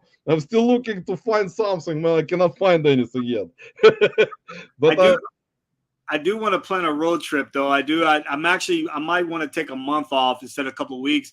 I want to just drive, but by myself because my wife couldn't handle it. Because I would have to stop at the bin store, thrift stores, all the way up. I want to make a big road trip, and I know my wife, she wouldn't want it. I told her, I said, you can fly out and meet me later like that. I said, but I'm going to drive for a few days, then get there and go from there. But yeah, I'd love to go to Cleveland, Ohio. I think the farthest place I've been was Miami, and I went out there for one day and came right back. But I stopped through all the states on the way back, So I was, you actually drove from. Well, it was me and three other guys. It was so 46-hour drive. That's when I was on tour with Lowrider car shows. I don't know if you heard of Lowrider car shows, but Lowrider. No, haven't heard it, but still want to learn about it more, man. Now that you mentioned it, I've been in a little bit of everything, man. Man, that's kind of cool. I went the farthest I drove was to Colorado from Cleveland, man. That took 24, maybe even more. I think 28 hours from Cleveland to Denver, Colorado, man. And I remember it still. It was a kind of an interesting drive, man, through so many states and stops and stuff like that. But that's cool. I mean, I like to drive, so I didn't mind that. I like driving more than flying, so that's for me. It's kind of cool. I actually, guys, forgot to say hello to Duncan VR, one of the best fans of this Unprofessional life. Duncan, thanks for stopping by, man. Duncan was like, why the hell is Roman not talking about me today? That's it. I'm unsubscribing, and I will tell everyone in Australia to unsubscribe from this barely professional crap that nobody wants to watch. Barely professional crap. We got Craig in the house, Land Sharp Picker. Craig, welcome. Appreciate you stopping by. Hey. Duncan, how's the weather in Australia? I know you guys have winter with a lot of snow. And you and this Scrandle octopus enjoy this winter weather in Australia. CQ, what we need to do, man, we need to move to Australia. Because in Australia, man, they're more successful resellers than here in the United States. So they got much more success in finding good inventory. Ask Duncan. Duncan is millionaire, so he doesn't complain. Cool. Yeah. John is saying the worst smell is cleaning a used Roomba. I just messed with 6 of these units, now smell. John, yeah, I know, man, those vacuum cleaners.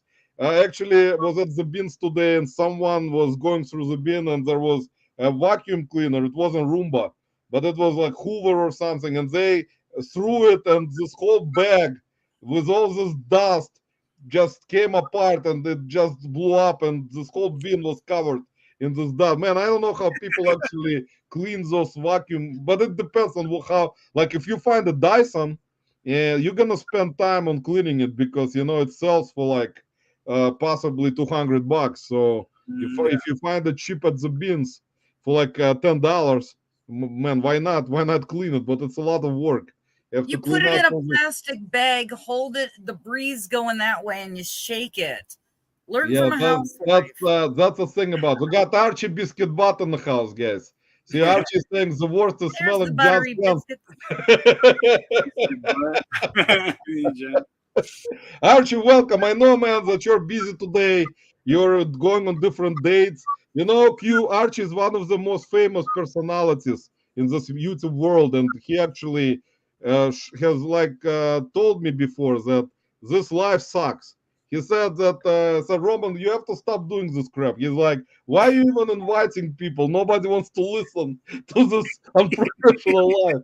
But I tell Archie, man, at least you love me. At least someone has some kind of love for me, and doesn't want to talk about me in Australia like Duncan does all the time. So Duncan, I appreciate it, man. Duncan already told everyone in Australia, guys, to unsubscribe. So appreciate it, Duncan. Finally, we lost 100 million subscribers again. So we have to gain. CQ, that's what I was talking about, man. It's so hard on this YouTube. You lose 100 million subs in one day, then you gain 100 million next day, and you lose 200 million next day. So it's like negative numbers constantly.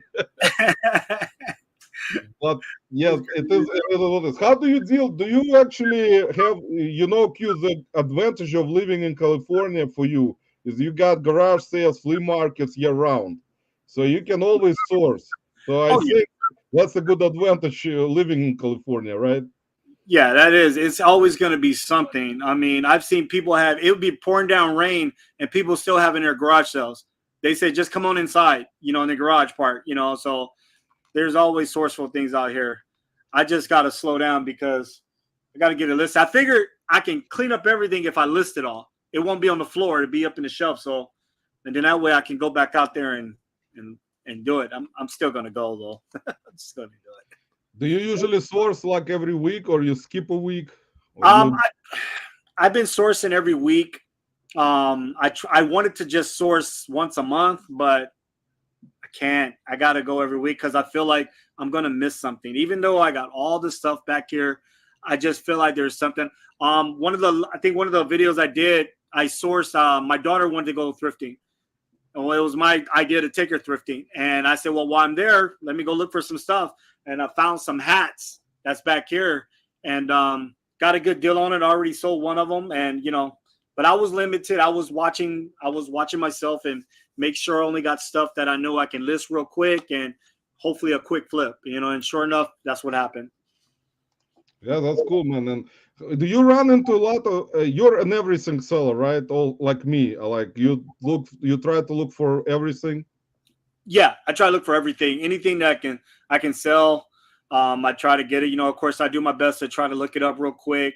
But it is a lot of competition because I can spot other resellers that they're not friendly. They don't want to talk or nothing. Because they're focused, and I'm not mad on them for that. But I can spot them because the way they're looking at stuff. And then when they pull out that phone, I'm like, oh crap, I got competition here. I said I got to get a move on. You know what I'm saying? So sometimes I'm grabbing stuff, throw it in the basket, then I'll check it later. But it's like I said, it's some competition out there. So, but there's a lot of them out there, but they're kind of quiet, silent. They probably don't even have YouTube channels. They're just focused on their reselling, and that's it. That's what I think. That's true, man. That's what happens everywhere. It's just we kind of don't notice how few. It's not. I said it before many times that the reselling community is like as we know it that exists today right now on YouTube is a very very small percentage of resellers or YouTube content creators who are resellers also, who do that type of stuff and put out their information for everyone.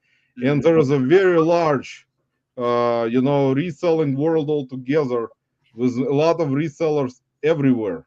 Right. So, and there is a vast majority of those resellers are they don't do any content creation or don't even have social media. Right. They just do reselling, and we talked about flea markets, by the way, also in California. Flea markets are one of the things, in my personal opinion, that where there are more serious resellers there that actually bring their stuff to flea Hmm. markets to sell. Oh yeah. And you run into them when you go to flea markets and you try to haggle with them, right, on Hmm. prices because they know that you're resellers. Because people tend to say, like, some people don't say they're resellers. I always do when I go to garage sales. And if people ask, like, if someone will ask something about it, and I will tell them straight up, I resell that stuff. So at Yeah. flea markets is the same way because you go there and you know that those all flea market people who sell it at the flea market are also resellers. Oh yeah. I see some of them. The people I see at the flea market, I've actually saw them at yard sales buying stuff like crazy, and then I see them at the flea market. I'm like, I know you. I've seen you before. So they'll try to sell me stuff, and I said, Nah, man, we're in the same boat. I just tell them, let them know, like, hey, I resell too, bro. It's cool, like that. And so I'm like, I mean, they have some good stuff that I want, but they're selling it for the same price I would sell it for. So, and they're cool about it. They're like, I let them know, say, hey, man, I'm in the same business. So, good luck with it, and go from there like that. So, That's nice. Did you ever try to sell at flea market yourself? oh yeah, yeah. I actually, I know you did actually. I kind of saw yeah, you in the video doing that. I used to sell. I was selling there for probably about 4 or 5 years, and then that's when I opened up my sports shop. Um, it was the bad part about it is when it's the end of the day, it's 90, 100 degrees, and you got to pack up all your stuff. You're sitting there sweating, and you always got to have a person with you because you're going to have to go to the bathroom, and you need someone to watch your stuff. So, if you go by yourself, man, you better hope you know people that you can trust. Say, hey, can you watch my stuff? I got to go like that and go from there. But I just, when I go there now, I look and I was like, you know what? I thought about going back and trying to get rid of some of this big stuff I got. But man, I've seen these people sit in that hot sun. I'm like, oh my God, I can't do it. I don't think I could. I don't know. I keep wanting to go back just for a day just to get rid of some big stuff. But I see them sitting in that sun, and at the end of the day, they're packing up. And some people leave their stuff. They don't care anymore. They just want to, I don't want, I'm done. They don't want to pack that stuff up. It's too much stuff, you know. Oh, It's some hard work out there. So I mean, I appreciate their work efforts, man. But nah, not in that hot sun. Jeez, no way. yeah, man, that's what I was saying. Like, especially in those states, California, Florida, Texas. I mean, where it's like hot outside, like during the summer, especially. I mean, like people set up their like tables, and some people don't even get tables. They'll put it on the ground, Some people don't and have tents either. They don't have a yeah, canopy tent. So exactly, and that's tough, man. That's like I consider those types of resellers. That's a difficult job, man. With people who kind of make fun of resellers, as you know, on YouTube, like comments and stuff like that.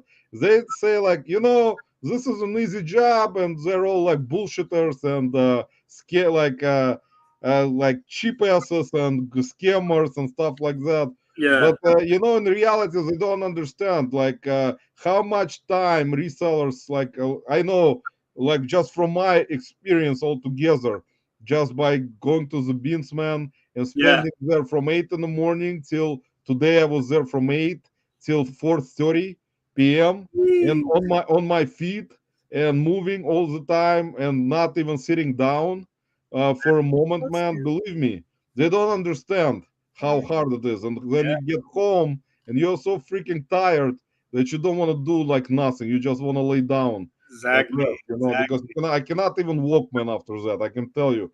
And I've been doing it consistently. Like, I don't go every day there, but I know that there are resellers who go to the bins every day.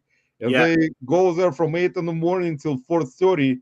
They're on their feet. Some, of course, some of them sit down, but still, you're constantly on the move. You're constantly checking comms.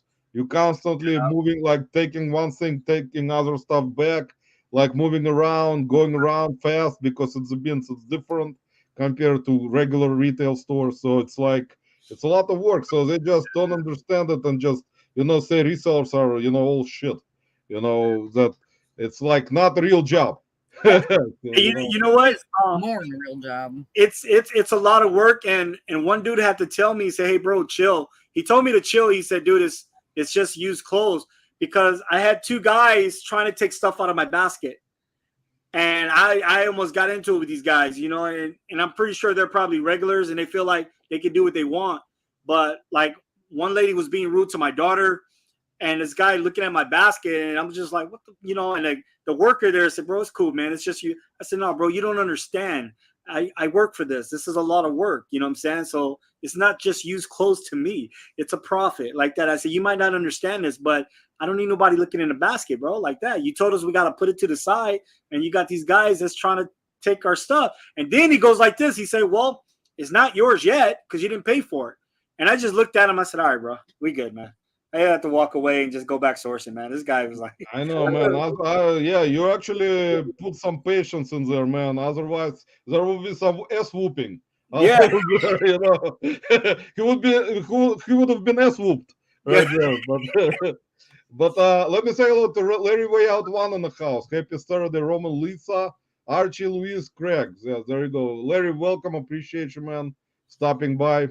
And Duncan saying, I think we're half of your weather temp. This is our winter. Yeah, that actually Australia, I guess, is an interesting continent. Not a lot of snow there, unless you're in the mountains. So see, that's like California. Q. You guys, Q, you ever seen like you ever been in a snowstorm before? Not a snowstorm. I think the closest I got to snow was Big Bear in the mountains, and that's when I was a little kid. And I haven't seen snow since, unless someone brought it back on top of their car. That was it.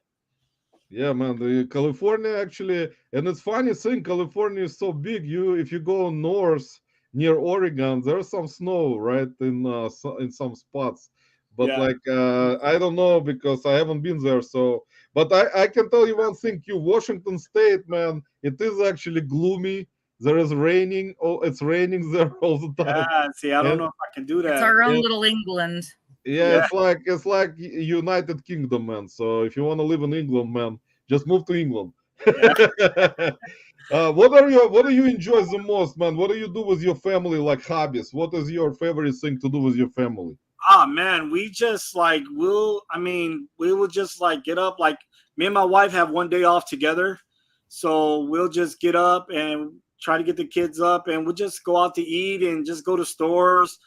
Might buy this and might buy that or something, but just spending a little time together. But then after we eat, my kids ready to go home and go to sleep. But we still want to go out and just do whatever. Really, it's just as long as we're together. Like, I think last week, me and my wife snuck off to the movies because the kids were still asleep. So I said, hey, let's go to the movies real quick. Bad Boys, very good movie, funny. Go see it. But we snuck off to the movies, picked up the kids, got something to eat, came home, and just relaxed, watched the movies together, sit at the table, did a puzzle together. It's just spending time with each other, which is cool. See, that's amazing, Q. That's, in my opinion, Q. That's actually better than doing lives on YouTube. Yeah. Like, especially like you've been doing it, man. And you like, in the past, you guys, if you remember, if someone has just started their YouTube and watching our live, lurking, that Q actually has been doing. How long ago did you actually start your YouTube channel? Wow, man, I want to say, let me see, it could have been maybe 6, 7 years, probably.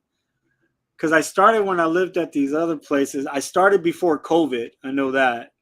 So it was probably maybe about 6 years, probably. I think, if I'm not, it could be 5 or 6 or so, I want to say. Yeah, because I started Yeah, before COVID. Yeah. because you got a lot of experience already with YouTube. So because I actually found out about you from Big Bro, because I've been going to Big Bro's lives and stuff, and then you were showing up at his lives, and that's how I found out about you. And then I went and subscribed and went to your lives, and then I didn't realize at the time that you were doing so many lives almost every week, like you were doing three, Yeah. four lives. And I remember, man, that you were talking about how hard it is to get those watch hours. And Yeah. I was like, man, it's gonna take everyone. Like, if they're not doing lives, man, and just do regular content, it's gonna take them forever to Yeah. get to those watch hours, unless all of a sudden YouTube algorithm, magical YouTube algorithm will push out one of their videos to the Yeah. audiences, around the world. So Exactly. it's a lot of hustle, man. That's where hustle Q, guys. See, there you go. A lot of hustle every day. That's what Q was doing, hustling. See, it was a lot of hustle, a lot of work. That's where you get in the long run. You see, that's why this perfect name for you, man. See, Oh yeah. that's why it actually kind of sometimes matches to the personality. So that's what it is, man. And You need the song clip, do the hustle. You Yeah. need to loop that. yeah, I Make that a remember. gig, loop it.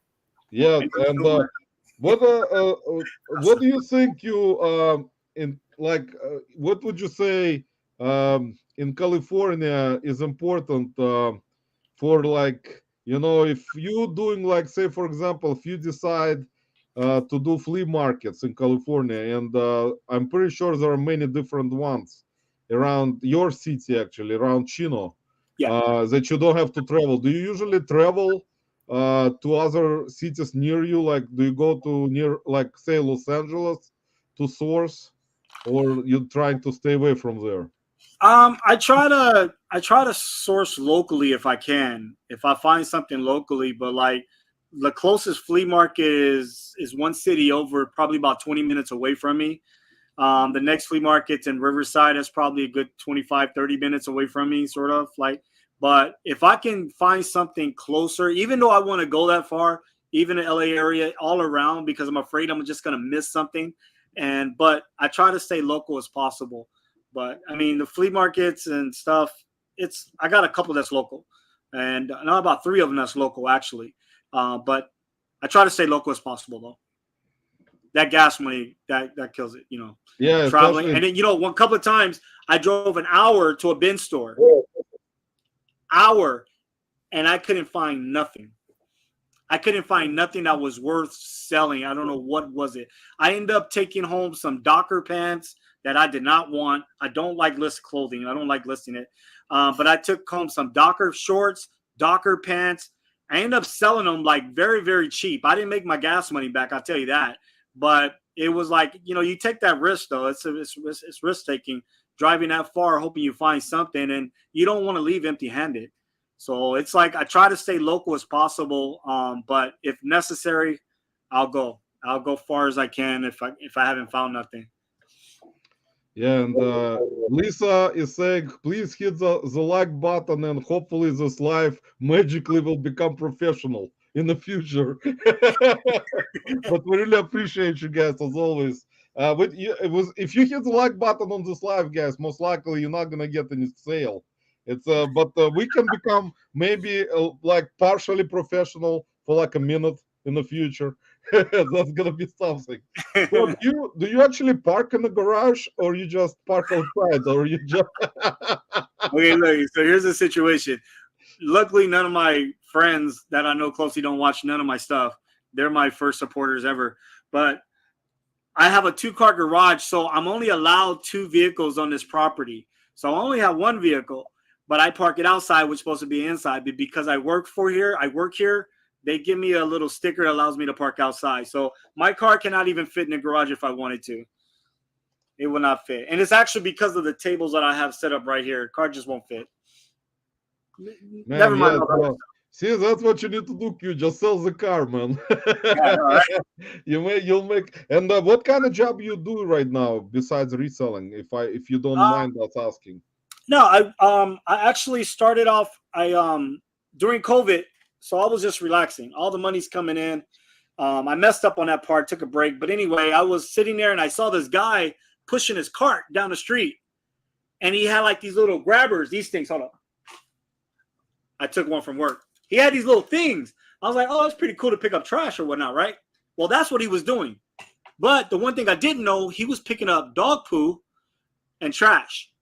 But I was looking, I was like, that looked like an easy job. So I investigated it, and I was like, I guess it's time for me to get a job, because my other job fired me because of COVID. And then I was like sitting down, relaxing every day, taking power naps, going out to lunch, living a life that I want to live. But I ended up starting working for the apartment complex, and then I got 20% off my rent.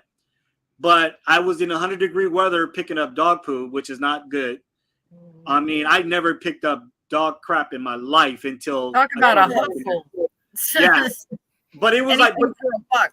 yeah, but the job was too easy though. The job was so easy, but then they get a little strict on you. And I worked in the area where I live, so I was like, cool. I kept the area clean. Then I was trying to, yeah, but they have this other position which is called a night service manager. And I was like, I want to do that because that seems fun. All these guys do is drive around in a cart, making sure everybody's straight, nobody's violating nothing, no noise. I have to address noise complaints, people at the pool. I caught people having sex in the bathrooms. I had to like knock on the man, door. yeah, I have done that before. Yeah, so, I mean, but no, but on a serious tip, shitty job. On a serious tip, though, the problem with that, you have to be careful because they're minors. They're minors having sex in the bathroom. So it's like I have to monitor everything. I have to do bathroom checks, but my job is so easy. I can't even break a sweat at my job. Put it like that. I can't. I want to break a sweat, but I can't now because I'm at an office, sitting down, typing up reports. I go and drive around. People call me, say, "Hey, these people are making too much noise." And I go in there and I talk to them, say, "Do me a favor, like, hold up, something came up. Just tell them, do me a favor, man. I need you to keep it down.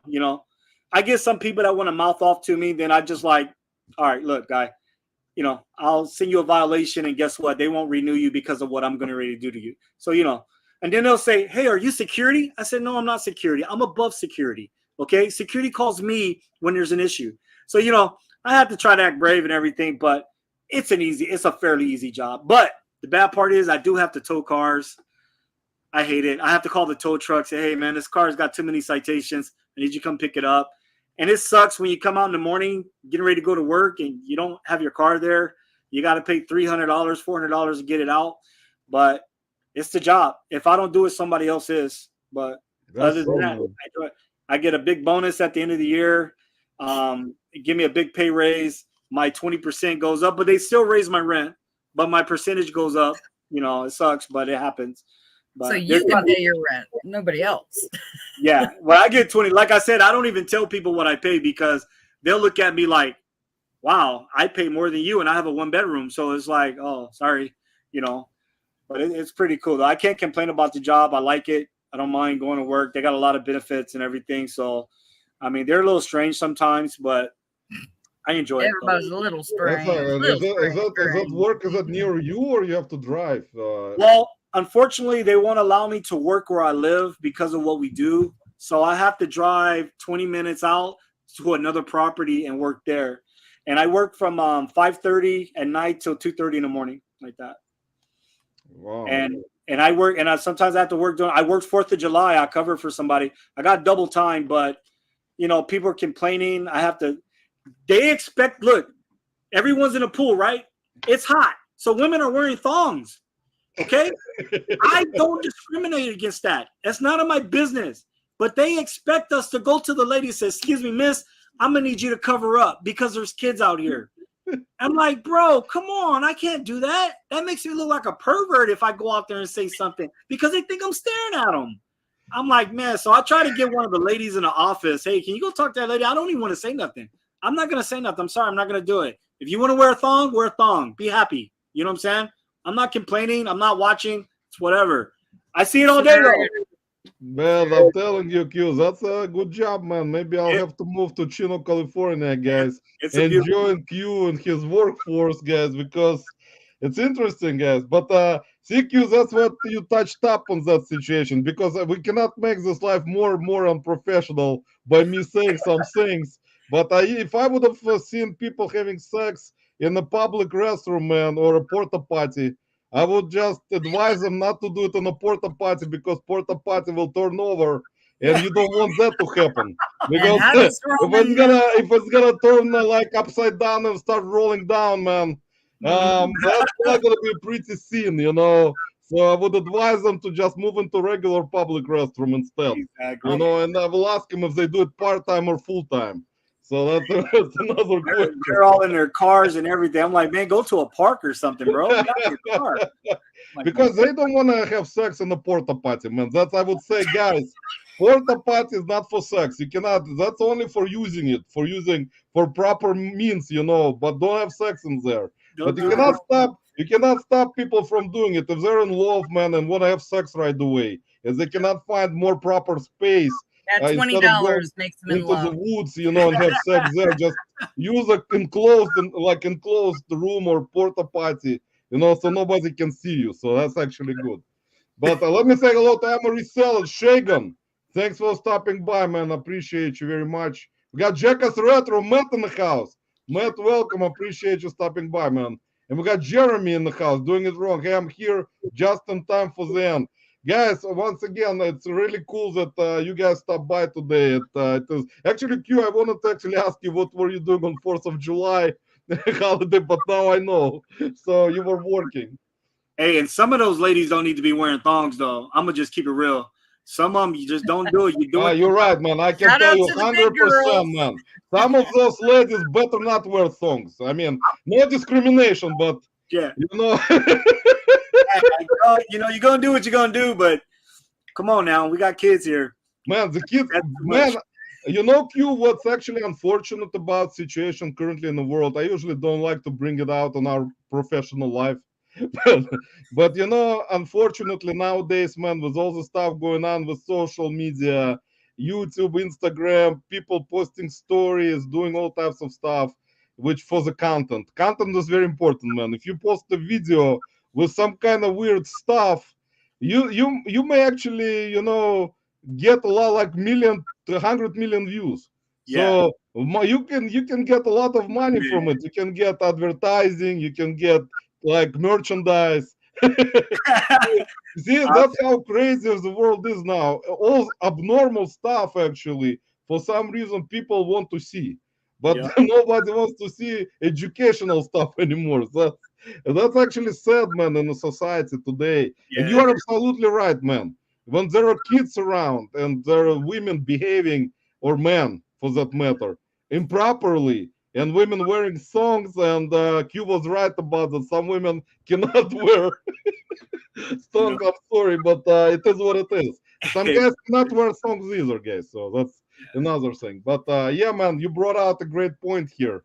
And but in a society today, unfortunately, man, anything goes in a way, and you can point out anything you want, but people will do strange stuff, man. That's why a lot of people, try not to go anywhere to escape that kind of stuff, especially when they have kids. They would rather go to a movie theater than go to the beach when there are people that are nude or don't wear anything. So see, Big Bro is saying, I remember when songs were rubber slippers. See, there you go. That's a very, very important.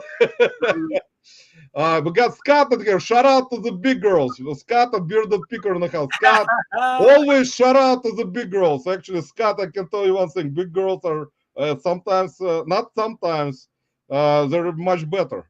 So there you go. Just for you, Scott. Just for you, brother. Big girls, man. You can touch a lot of things on big girls. So just to bring that up. ABC Mod to the house. Hey, guys and gals. Matt, welcome. Appreciate you stopping by. Yeah, guys. So, and here's Matt say, hey, be picking. I think I might blind you with my beauty in the mankini. Yeah. We have to catch up to Where ABC in the Matt. hell is this train wreck going? Yeah, guys, it's currently 10:03 p.m. on Eastern time, and I think it's 7:03 p.m. Western time, Pacific time. So see, Western time. Matt, I will catch up to videos, man. I've been going through a bunch of procedures, and I have another surgery coming up in 10 days. So, and Matt is saying nobody should wear what they want, and we should all be ashamed of our bodies. So never reference sex. And we need to make sure our children are raised this way, because Jesus, there you go. Jesus Christ, please forgive me for talking about songs and all types of other stuff. And Jesus said, I'm going to forgive you. Just he said, I have to read the Bible again. Going could be better, could be worse. Anyway, I'm recovering from working for a week on a giant Ramuj. Yeah, guys, sorry I've been missing a lot. I actually have Q. If you not heard, man, I'm going through medical procedures right now where they discovered some kind of growth on my skin, so they just cannot tell me exactly if it's cancerous or not. They're just all over the place. I see other specialists and have another surgery come out. So I'm not in a great mood, guys. I'm trying to stay afloat, but with all this crap on my head and the reselling and YouTube, it's just becoming complicated. So I'm sorry if I get out of hand sometimes, which actually have happened before. But I pray for you guys all the time so that you guys are all healthy, happy, and prosperous in your businesses and your families, are healthy. It's most important part, guys. Believe me, all types of stuff that associated with, of course, reselling, money making, any type of job is important because it makes you money. But health is the most important in my opinion, because if you don't have health, you're not going to be making any money, or if you're going to be making any money, but it's not going to be easy to do with concentrating on a lot of factors. So I wish you guys all the health, prosperity as usual, and everything. I would say in your businesses, doesn't matter if you're reselling or doing some other stuff on the side. I wish you all the best luck as always with it. Q, appreciate you very much, and me and Lisa appreciate you very much. Everyone in the chat appreciate you, man. You're a great guy, great YouTube personality. You actually gave shout outs to a bunch of people in your lives. You always shout out people. I remember, man, you were putting links in the chat all the time. You were doing a lot of different things with people in your chat, doing all types of giveaways always. And the people in the community appreciate you, man. And we love you, man, that you actually come in and did your, channel, and still doing your channel, still doing your lives, will be doing your lives most likely in the future. And of course, as you said, man, family time is very important. Your kids grow very fast. You want to see your kids grow. You want to spend time with them without this magical YouTube world. And props to you on that, man. I know it's like sometimes you want to be involved in a lot of things in your life, but we're like, it's impossible. When we grow older, stuff happens and like it's more complicated. That's why when you have especially another full-time job and you do reselling, whatnot, YouTube, and it's tough. And people in the chat know it perfectly better than me. So thank you very much, guys. Once again, Thank we you, really guys. appreciate you, all of you guys, for stopping by in our unprofessional and partially professional life every weekend. We're gonna try to be consistent. Hopefully, it's gonna happen. If not, Lisa says she's gonna fire me and become owner of unprofessional reseller life. So, but Q, thank you very much once again from everyone, man. Hope Thank to you, see guys. you doing your videos again, man. We're gonna talk to you in the chats and lives. Once again, we interacted many times. And everyone in chat, we appreciate you guys. Stay healthy, stay safe, be prosperous. We'll see you next week. Our next week guest will be reselling with Woody. Cannot wait for that also. And we'll see you next Saturday, 8 p.m. Eastern time in Cleveland, Ohio, guys. And Canton, hey, be kind to each other. You have no idea how important it may be to that person's day. And y'all, come back now. You hear? Take care, guys. Have Stay good safe. sales. Thank you, guys. Bye. Thank you. Bye, guys.